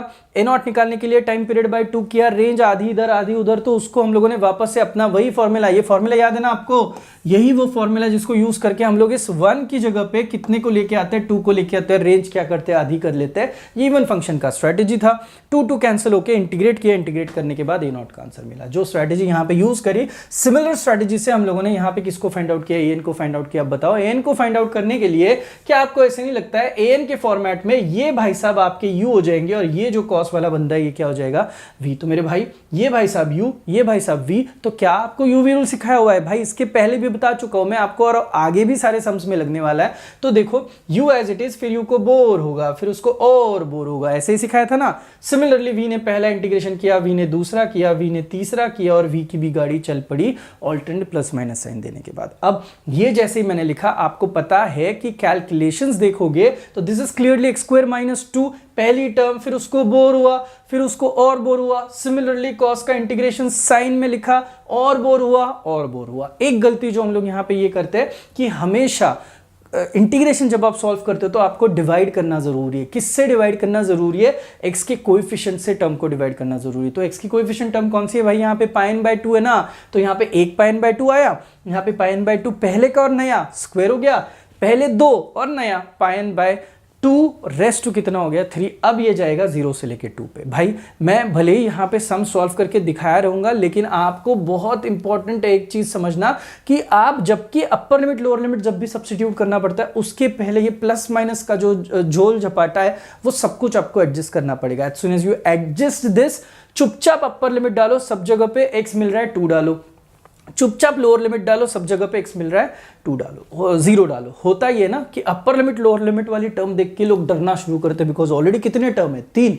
अब जब अपर लिमिट के 3 और लोअर लिमिट के 3 आएंगे तो 6 टर्म हो गए। और ना अगर कोई अभी इमीडिएट बेसिस पे ये स्क्रीन देख रहा होगा, इस वाले सेक्शन को देख रहा होगा तो बोलेगा बाप रे फोरियर कितना डिफिकल्ट है। लेकिन क्या आपको पता चला, वही थीम लेके हम लोग आगे जा रहे हैं। अब आपको पता है आपके पास वो 4-5 लोग हैं, cos 0 1 sin 0 0 sin nπ 0 and cos nπ -1/n। वही एनोलॉजी, वही कॉन्सेप्ट, बस वैल्यू सब्स्टिट्यूट करने के बाद भाई खोदा पहाड़ निकला चूहा, देख सकते हो sin 0 गायब हो जाएंगे। यहाँ पे भी 3 0 आ गए, बची कितनी टर्म, ये एक प्यारी सी टर्म बची भाई, वो भी 4 -1/n upon πn/2 bracket square. अब इतना n देखने के बाद थोड़ी स्फूर्ति तो हम लोगों को आएगी, हम लोग यहाँ पे एनर्जेटिक होके n को और सिंप्लीफाई करने की कोशिश करेंगे। स्क्वायर इंडिविजुअल कर लिया, 4 को ऊपर भेज दिया, आप देख सकते हो 16 -1/n upon π² n² is our answer. As soon as we get this, हमें पता है a0 की जगह पे a0 की वैल्यू सब्स्टिट्यूट करके बाय 2 स्टैंडर्ड फॉर्मूला यूज किया, an की जगह पे वैल्यू सब्स्टिट्यूट करी, bn 0 था, ये इसमें से 16 और π² चाहिए तो हम लोग बाहर ले आ सकते हैं, सिंप्लीफाई करा, जो भी आया वो अपना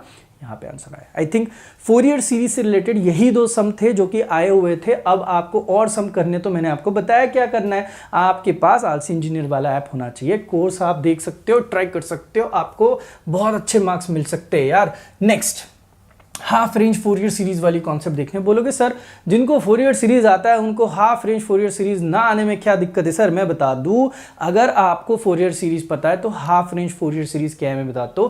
वो जो है ना दिल में एक दिमाग में एक वाला, जो हमारे ग्रुप में हमेशा दोस्तों में एक बंदा होता है, वो हमेशा घर पे जाके बहुत पढ़ाई करता है, लेकिन जब उसको पूछते हैं ना कि भाई तू पढ़ के आया क्या, बोलते हैं नहीं यार मैंने तो बिल्कुल पढ़ाई नहीं करी है। इसका मतलब ये कि भाई खुद तो मार्क्स बहुत अच्छे से लेके आता है, लेकिन वो नहीं पढ़ा इसलिए हम लोग नहीं पढ़ते तो हमारे मार्क्स जो है वो कम हो जाते हैं। तो वही चीज यहाँ पे है कि ये दिल में कुछ दिमाग में कुछ लेके जाता है, यानी कि बताता है कि मैंने थोड़ा ही पढ़ा है लेकिन बहुत पढ़ के आया हुआ रहता है। बताता हूँ मैं इसको क्यों बोलता हूँ। ये देखो, अगर आप हमेशा याद रखो हाफ रेंज की एक ट्रिक, अगर आपको रेंज दी है ना 0 से लेके L, तो यूजुअली आप क्या मुझे बोलोगे, सर इसका टाइम पीरियड कितना होगा, L-0 होगा। तो मैं आपको बता दूं, आपको उल्लू बना रहे, ये 0 से लेके L भरे लिखा हो, लेकिन एक्चुअल में जो इसकी रेंज रहती है दैट इज -L से लेके कहां तक होती है, L होती है। ये किसी को पता नहीं होता है और हम लोग भी क्या करते हैं, चल ठीक है यार झूठ बोला है उसने, क्या ही फर्क पड़ता है। तो दिल में कुछ दिमाग में कुछ वाली चीज याद रखना, भले 0 से लेके L तक के चिल्लाए, लेकिन भाई साहब की रेंज क्या होती है होती है माइनस एल से लेके एल।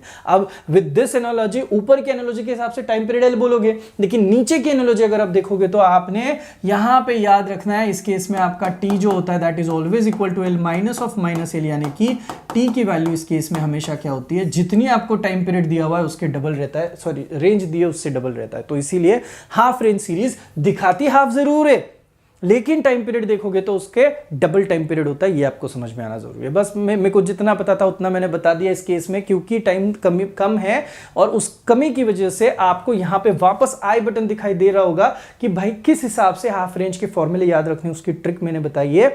आप वीडियो जरूर देखिएगा और ज्यादा से ज्यादा सम्स प्रैक्टिस करनी है तो आप ऐप पे जा सकते हो और सम्स देख सकते हो। देखो तो सही, f of x is equal to क्या दिया अभी, एक्स स्क्वायर। ज्यादा समय हम लोग यहां पे गवाएंगे ही नहीं।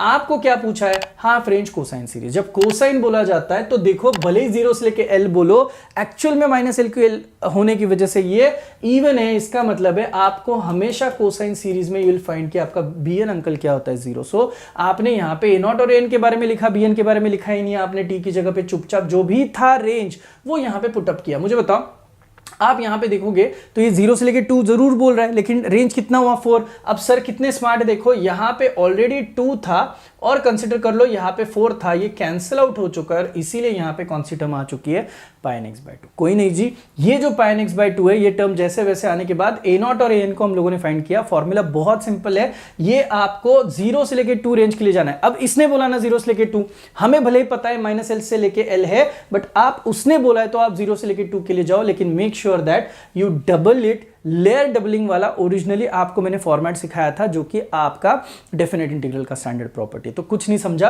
तो 2/l होता है यार हमेशा ये, तो 2/l 0 से लेके l, 2/l 0 से लेके l किया, एक्स स्क्वायर का इंटीग्रेशन किया तो a नॉट आना भाई बहुत इजी था। जैसे ही हम लोगों ने an के लिए जाए 2/l 0 से लेके 2 गए तो यहाँ पे एक्स स्क्वायर की टर्म है, तो ये बंदा हो गया u, ये बंदा हो गया v। अब आप ये कुछ बोलो ही मत कि सर ने सॉल्व नहीं किया, ये भाई हम लोगों का लाइन से तीसरा समय जहां पे हम लोग क्या कर रहे हैं, डेरिवेटिव और इंटीग्रेशन का कॉम्बो कर रहे हैं, इंटीग्रेशन बाय पार्ट्स में। X square as it is 2x 2, फिर इसका इंटीग्रेशन मतलब इस कॉस का इंटीग्रेशन साइन, साइन का इंटीग्रेशन माइनस कॉस का इंटीग्रेशन वापस से माइनस साइन, गोइंग फ्रॉम 0 से लेके 2। आपको बस पहले तो स्टेप्स बहुत सही से लिखने, उसके बाद 2 वाला अपर लिमिट, 0 वाला लोअर लिमिट सब्स्टिट्यूट करना, जो हम लोग प्रीवियस सम में भी कर चुके हैं। लकीली यहाँ पे सम का फॉर्मेट बिल्कुल सेम आ चुका है, इसीलिए वही आपको रेपिटेटिव चीजें दिखाई दे रही होंगी। Sine 0 0, cos 0 1, sine n pi 0, cos n pi is -1/n। So it is important each and that you understand each and every step. देखो वैसे ही कुछ वहां पे भी आंसर आया था, ऐसा ही कुछ यहाँ पे भी आंसर आया। अब ओरिजिनल फॉर्मूला में ये आंसर सब्स्टिट्यूट किया, बॉक्स किया, and that's it, we got our answer. Are you guys getting my point? अब हाफ रेंज पे सर कितने सम आते हैं, तो 2 सम्स आते हैं, और में आता है तो एक और हाफ रेंज का समय, भाई देखो क्या लिखा है, pi X minus X square, where it is going from 0 से लेके कितना लिखा हुआ है, पाई। अब 0 से लेके पाई के लिए आपको क्या चीजें समझ में आनी चाहिए, आपको ये ना इस केस में क्या करना होगा, आपका टाइम पीरियड जो होगा वो हमेशा कितना होगा, 2 पाई होगा, ये आपको कंसीडर करना है। और इस भाई साहब को आप एल के हिसाब से याद रख सकते हो, जो फॉर्मेट मैंने सिखाया। अब बताओ साइन सीरीज निकालनी है, तो आपको पता चल चुका होगा कि इसका ए नॉट और ए एन जो है वो दोनों के दोनों क्या होने वाले भाई, 0 होने वाले। सो ये दोनों 0 होने की वजह से आपको बस बी एन के लिए फाइंड आउट करना है। तो ये देखो ओरिजिनल फॉर्मूला लिख दिया। ओरिजिनल फॉर्मूला ऐसे ही क्यों आया सर, तो मुझे बताओ, ये जो आपको टी दिखता है, इस टी की जगह पे मैंने क्या सब्स्टिट्यूट करना चाहिए था, 2 पाई। देखो लिखा हुआ है 2 पाई के लिए, ये 2 पाई कैंसिल होने के बाद साइन एन एक्स दिखा, तो मेरे भाई यहाँ पे we have got our answer. सिर्फ बी एन बचा है जिसको फाइंड करना है, और बी एन फाइंड करने के लिए वापस यूवी रूल लगेगा, वापस साइन 0 cos 0 साइन एन पाई cos एन पाई लगेगा, वापस upper limit minus lower limit लगेगा। सब में एब्सोल्युटली नो चेंज है भाई। आप देख सकते हो 2/l सिखाया ना आपको ये, तो l कहां से निकलता है ये बताता हूं। इस भाई साहब को आप फिलहाल के लिए कंसीडर कर सकते हो l, अगर आपको फॉर्मूले रटने हैं तो, राइट। तो हमेशा याद रखो यहाँ पे 2/l 0 से लेके आपका l आएगा, रेंज जैसे वैसे लिखा, f of x into sine N x. Solve किया भाई, ये था अपना फॉर्मूला जो ऑलरेडी इतनी बार अब बता चुका हूं मैं, u dash u double dash v1 v2 और ये आया v3। इस फॉर्मेट के हिसाब से पूरा ये सब हम लोगों ने सॉल्व किया, again with the help of all the sine cos के स्टैंडर्ड नंबर्स, और उसको सॉल्व करने के बाद we got our simplified answer. खुदा पार निकला चूहा तो होने वाला है यहाँ पे, तो ये मेरा आंसर आया। चाहिए तो 2 को कॉमन निकालो, जो मैंने निकाला हुआ, जिसकी वजह से बाजू में यहाँ पे 4 हो चुका है। Simplification you will understand. अगर आपको जो भी मैं सिखा रहा हूं उसकी पीडीएफ चाहिए तो यू नो इट यार, क्या करना है, आलसी इंजीनियर के ऐप पे इसकी पीडीएफ मैं अपलोड कर रहा हूं। आपको फ्री कंटेंट सेक्शन में ये पीडीएफ जरूर दिखाई देगी, आप वहां पे अप्रोच कर सकते हो। डाउनलोड नहीं होती है पीडीएफ, बट आपके लिए आप वहां से पढ़ाई जरूर कर सकते हो। बस ऐप डाउनलोड करना है यार, और तो कुछ है नहीं आपको अलग करने जैसा। तो वैल्यू सब्स्टिट्यूट करके वी गॉट आवर आंसर। इसके बाद आती है next concept named as what, harmonic analysis. मैं बताता हूँ, हार्मोनिक एनालिसिस में आपको जितने भी मार्क्स मिलते हैं ना, आप उसमें से मैक्सिमम मार्क्स बस एक बंदे की वजह से लेके आ रहे हो, जिसका नाम है, हाँ, कैलकुलेटर। आपके पास होगा ही ना।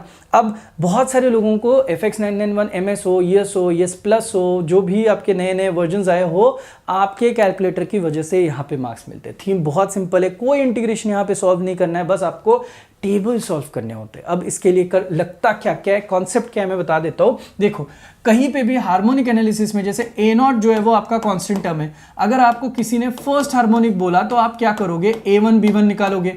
अगर किसी ने आपको सेकंड हार्मोनिक बोला तो आप A2 और किसको निकालोगे, B2 को निकालोगे। This is how you need to go, जो पूछा जाएगा उस हिसाब से। अब ए हमेशा कॉस को चिपका हुआ रहता है, सिर्फ कॉस की टर्म्स पूछी तो आप A1 A2 A3, पहली तीन पूछी तो A1 A2 A3 बोलो। साइन की पहली तीन टर्म्स पूछी तो B1 B2 B3 निकालो। इस हिसाब से हार्मोनिक्स फाइंड किए जाते हैं। और हार्मोनिक्स फाइंड करने के बहुत स्टैंडर्ड से फॉर्मूले मैं बताता हूँ। मोस्टली जब भी आप टेबल देखोगे, यू विल ऑलवेज फाइंड कि यहाँ पे नंबर ऑफ इंटरवल्स जो है वो हमेशा इवन नंबर होते हैं। और मोस्टली जिस हिसाब से 5 मार्क के लिए सेट किया, हमेशा आपको 6 इंटरवल्स दिखाई देंगे। अब 6 सर 7 हो सकता है क्या, नहीं हो सकता है। बहुत रेयर केस में आपका 7 आएगा, जो कि मुझे नहीं लगता है कि हम लोगों के सिलेबस में ये लोग 7 वाली चीज देंगे। हाँ, अगर उन्होंने यहाँ पे एक्स्ट्रा कुछ चीज दी कि एक कोई और, तो हमेशा मैं बताता हूँ यहाँ पे जो वैल्यू आई है ना 1.0, ये सेम वैल्यू यहाँ पे दे के आपको कंफ्यूज करने की कोशिश करते हैं। They write this has to be, ये ऐसी चीज। अब मुझे बताओ, ऐसी चीज में आपने बिल्कुल कंफ्यूज नहीं होना है। आपको देख के लगेगा 1 2 3 4 5 6 और 7 आया, 7 नहीं आया दोस्त। इन्होंने बस आपको एक ही वैल्यू डबल दिखाई है वहां पे, बिकॉज 1.0 और 1.0 मैच हो रहा है यहाँ पे। ये आपको समझ में आना चाहिए। तो सिर्फ मोस्टली 99% ऑफ द सम्स में आपका m जो है वो इवन नंबर आएगा। नंबर ऑफ इंटरवल चेक करोगे तो 6 नंबर ऑफ इंटरवल आने के बाद आपको यहाँ पे चीजें ऑलरेडी थीटा में दी। और मुझे बताओ, ये जो थीटा है, क्या आपको ऐसे नहीं लगता है ये ऑलरेडी कौन से मोड में, रेडियन। तो जल्दी से आपका कैल्सी जो है इस सम के लिए आपको कौन से मोड में रखना है, रेडियन मोड पे रखना है, ताकि आपके कैलकुलेशन आसान हो। अब देखो, स्टैंडर्ड फॉर्मूले मेरे पास है हार्मोनिक एनालिसिस के, बहुत सिंपल से, कोई इंटीग्रेशन करना नहीं है। 2/m summation y, 2/m summation y cos n theta, 2/m summation y sin n theta. अब निकालना क्या है हम लोगों को, कांस्टेंट टर्म यानी कि A0, उसके बाद coefficient of first sine and cosine terms. अरे भाई, एक नंबर काम हुआ, A0 निकालो, A1 निकालना पड़ेगा। जो फॉर्मूला वहां पे इनकी जगह पे 1 छापोगे, फॉर्मूला जो है उसमें इनकी जगह पे 1 छापोगे, तो ये अपना ओरिजिनल फॉर्मूला है जहां पे हम लोगों को इक्वेशन 1 मिले। आप बोलोगे सर यार बढ़िया है, सिर्फ समेशन करना है, लेकिन टेबल लाना बहुत जरूरी है। तो टेबल कब आएगा, समेशन फाइंड आउट करने के लिए। तो y चाहिए, y cos x भी चाहिए, और y sin x भी चाहिए। ये 3 चीजों के लिए टेबल बनाना जरूरी है भाई। तो मस्त वर्टिकल टेबल आप यहाँ पे देख रहे होंगे। मैंने यहाँ पे कोशिश करी है चीजें दिखाने की। You can just have a look at it. यहाँ पे इस सेक्शन में अगर आप देखोगे ना ढंग से, तो आपको पूरे टेबल के टाइटल्स दिखाई देंगे, सर ने किस तरीके से लिए हुए। तो आप देख सकते हो, x है करेक्ट, x के बाद y, y के बाद cos x है। cos x ही क्यों लिया, बिकॉज यहाँ पे कौन है, आपको cos x चाहिए, तो cos x के साथ यहाँ पे sin x लिखा, और उसके बाद इन दोनों को y से मल्टीप्लाई करना जरूरी है। जब ऐड होगा सब कुछ तो समेशन y cos x दिखाई देगा, रेडीमेड सब्स्टिट्यूट होगा। जब ऐड होगा सब कुछ तो समेशन y sin x दिखाई देगा, रेडीमेड सब्स्टिट्यूट होगा। और खुशी देखो, y को पूरे लोगों को ऐड करोगे तो यहाँ पे summation y is equal to 8.7 आपको जरूर दिखाई दे ही रहा होगा। सेकेंड चीज, सर x दिया है, y दिया है, वैल्यू सब्स्टिट्यूट करी x की एक एक। पहली x की वैल्यू कितनी है, 0, सब्स्टिट्यूट करो तो cos 0 कितना है, 1। इसी हिसाब से कैल्सी को रेडियन मोड पे रख के आप ये सारे कैलकुलेशंस करोगे। अगर ये सम डिग्री में आता, 0, 30, 60, 120, 90 जो भी है, उस केस में आप आपके कैल्सी को डिग्री मोड में रखते हैं। आपके कैल्सी को कैसे डिग्री और रेडियन मोड में लाना है, होपफुली यू नो इट। आप चाहिए तो सर्च कर सकते हो, यू विल क्लियरली गेट कि किस तरीके से कैल्सी का मोड चेंज किया जाता है when it comes to finding an angle. अब देखो सारी कॉस की वैल्यू निकाली, आई एम श्योर आप क्रॉस चेक कर लो, पीडीएफ जब सामने आएगी तब सारी साइन की वैल्यूज निकाली, और सारी वैल्यूज आने के बाद भाई मैंने उसको y से मल्टीप्लाई किया, कॉस वर्जन को y से मल्टीप्लाई किया साइन वर्जन को, और उसके बाद सिंप्लीफाइड वर्जन में मुझे मेरे आंसर्स मिले। As soon as I get my answer, भाई मेरे पास ऑलरेडी इक्वेशन नंबर 1 में सारा सब कुछ निकाला हुआ था, y cos x समेशन की वैल्यू डाल दी, y sin x समेशन की वैल्यू डाल दी, डिवाइड बाय 3 किया, डिवाइड बाय 3 किया, और ये तो ऑलरेडी समेशन y आ चुका था, डिवाइड बाय 3 किया, तीनों के आंसर्स निकाले, स्टैंडर्ड फॉर्म में लिखा a0/2 a1 cos के साथ होता है, b1 sin के साथ होता है, लिख दिए, सिंप्लीफाई किए, जो भी आया वो अपना क्या आया, फाइनल आंसर आया। Are you guys really getting my point? अब कहीं जाके कभी अगर उन्होंने हम लोगों को फर्स्ट एम्पलीट्यूड पूछी, फर्स्ट हार्मोनिक की, तो क्या करोगे, ये जो आंसर्स आ चुके हैं इनको अंडर रूट ऑफ करोगे और स्क्वायर स्क्वायर करके ऐड करके ऊपर जो मेजर अंडर रूट है उस हिसाब से कैलकुलेशन करके आंसर्स लेके आ सकते हो। पूछा नहीं है इसलिए मैंने यहाँ पे किया नहीं है। अब ये पार्ट अगर आपको समझ में आया तो इसके बाद का सम आई डोंट थिंक सो कि आपको ज्यादा समय लगना चाहिए। देख सकते हो यार, सेम सम पूछा है, हार्मोनिक एनालिसिस का ही सम है, और पूछा क्या है, first 3 terms of cosine series. मतलब क्या होता है first 3 terms of cosine series का मतलब, चलो आप खुद ही मुझे बता दो, मतलब बहुत सही है यार, हमें कोसाइन सीरीज मतलब निकालना किसको है, a1 a2 और a3, हम लोग उनको a0 बोनस में दे देंगे, यानी कि a0 a1 a2 a3 हम लोगों को बस फाइंड आउट करना है। सेम सम अगर साइन सीरीज होता तो आप इसके लिए क्या निकालते, b1 b2 b3 निकालते, सही है ना। अब ये दिया है यहां पे, अब आपने एक चीज नोटिस करी, आप अगर प्रीवियस सम देखोगे ना तो आपको यहां पे क्लियर कट रेडियन में एंगल्स दिए हुए थे, लेकिन आप यहां पे देखोगे तो यहां पे आपको नंबर ऑफ इंटरवल्स दिखाई दे रहे, कहीं पे एंगल पिक्चर में नहीं है। तो इट इज मैंडेटरी कि आप एंगल के बारे में सोचो क्या हो सकता है। तो प्लीज सामने देखो, बुक्स में इसके आंसर्स गलत है, आपको बहुत ढंग से देखना पड़ेगा। नंबर ऑफ इंटरवल्स देखोगे तो एज यूजुअल 6 है, अब मैदान में आता है थीटा। क्यों आया ये थीटा, बिकॉज यहां पे नंबर ऑफ इंटरवल्स दिए हुए हैं,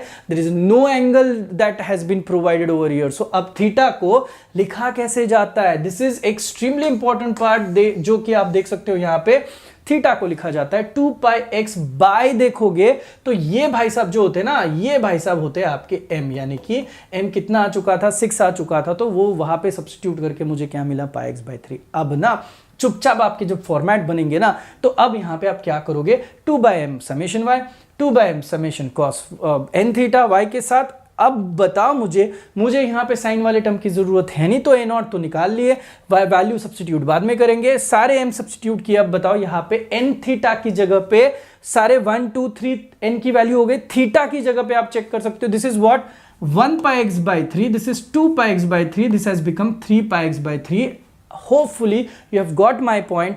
1 लिखने की जरूरत नहीं है, 2πx/3 जैसे वैसे लिखा, 3 को 3 ने काट दिया, तो यहां पे सिर्फ πx। मुझे बताओ, सच में बताओ, इतना देख के आपको क्या लगता है टेबल क्या होना चाहिए, x होना चाहिए था, y होना चाहिए था, उसके बाद कौन कौन होना चाहिए था, cos πx/3, उसके बाद कौन होना चाहिए, cos 2πx/3, उसके बाद कौन होना चाहिए था, cos πx, उसके बाद क्या होना चाहिए था, यही सब लोग cos πx/3, लेकिन y के साथ, y यहाँ पे 2πx/3 cos के साथ, I am sorry, cos of 2πx/3 होना चाहिए था, और एक और कॉलम आएगा जो कि y ऑफ क्या रहेगा, cos ऑफ πx होगा। तो भाई 1 2 3 4 5 6 7 8 चीजें आपको यहाँ पे टेबल में दिखानी पड़ेगी, और यही मैं बताने की कोशिश कर रहा था। अब आप नेक्स्ट पेज देखोगे तो you'll अंडरस्टैंड कि मैंने सबको दिखाया हुआ है। आप बोलोगे सर बैठता नहीं है सर यहाँ पे, आप आपके बुक में या फिर पेपर लिखोगे तो उतनी जगह नहीं है, तो काम करो ना, यहाँ तक के लिखो, इसके बाद का उसके नीचे लिखो, कोई प्रॉब्लम नहीं है। थोड़ी गैप रख के लिखोगे तो देखो जैसा x दिया है, जैसा y दिया है, पूरा लिखा हुआ है। उसके बाद भाई एक एक x की वैल्यू डालिए, x की वैल्यू 0 डालो, x की वैल्यू 1 डालो, x की वैल्यू 2, x की वैल्यू 3, x की वैल्यू 4, x की वैल्यू 5। चुपचाप सारी वैल्यूज पुटअप करने के बाद नंबर्स आएंगे। कैल्सी का मोड वापस बता रहा हूं, रेडियन मोड रखो, because you are dealing with pi angle, pi होता है तो रेडियन होता है, अगर डिग्री होती तो आप डिग्री के लिए मोड भी डिग्री का सिलेक्ट करते।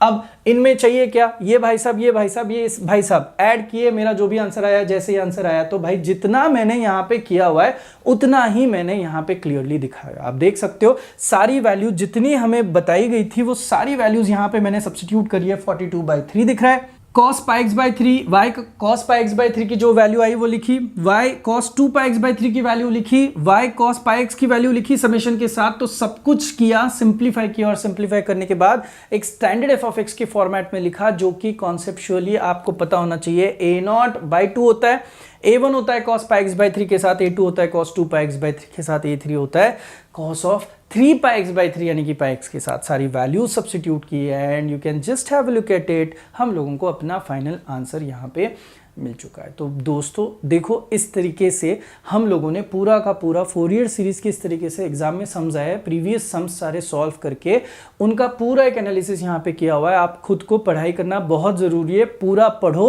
उसके बाद वापस एक बार वीडियो देखोगे तो you'll be more than happy कि आपको ये सारी चीजें समझ में आना शुरू हो जाएगा। और 5 मार्क्स के लिए कितना लिखना है ये भी आपको ढंग से समझेगा। दोस्तों आई एम श्योर आपको ये पूरा का पूरा पेपर जिस तरीके से एक्सप्लेन किया है सब कुछ समझ में आया होगा। थोड़ा सा प्यार जो है वो बनाए रखो। अगर आपको सही लगा है, आपके दोस्तों में, आपके कॉलेजेस के जो है ना ऑफिशियल ग्रुप है, ऑफिशियल ग्रुप्स है, उनमें आप ये वीडियो जरूर शेयर कर सकते हो। M1 के साथ साथ M2 है, बेसिक इलेक्ट्रिकल है, इंजीनियरिंग मैकेनिक्स है, और सेकेंड ईयर के बहुत सारे सब्जेक्ट्स है जिसको हम लोगों ने प्रिपेयर किया हुआ है बस आपके लिए, और आपको अच्छे मार्क्स मिले इसलिए। होपफुली आप सब लोग अच्छे से पढ़ाई करोगे। All the very best. और जैसे मैंने शुरू में बोला था, कमेंट सेक्शन में जरूर बताओ अगर आपको चाहिए कि मैं आपका एक और पेपर जो हुआ था जनवरी 2023 का पूरी तरीके से सॉल्व करके दूं, तो कमेंट सेक्शन में बोलो कि जी सर हमें वो पेपर सॉल्व करके चाहिए, तो मैं आपके लिए वो भी पेपर लेके आ सकता हूं। चलिए मिलते हैं नेक्स्ट वीडियो के लिए, तब तक के लिए थैंक यू सो मच।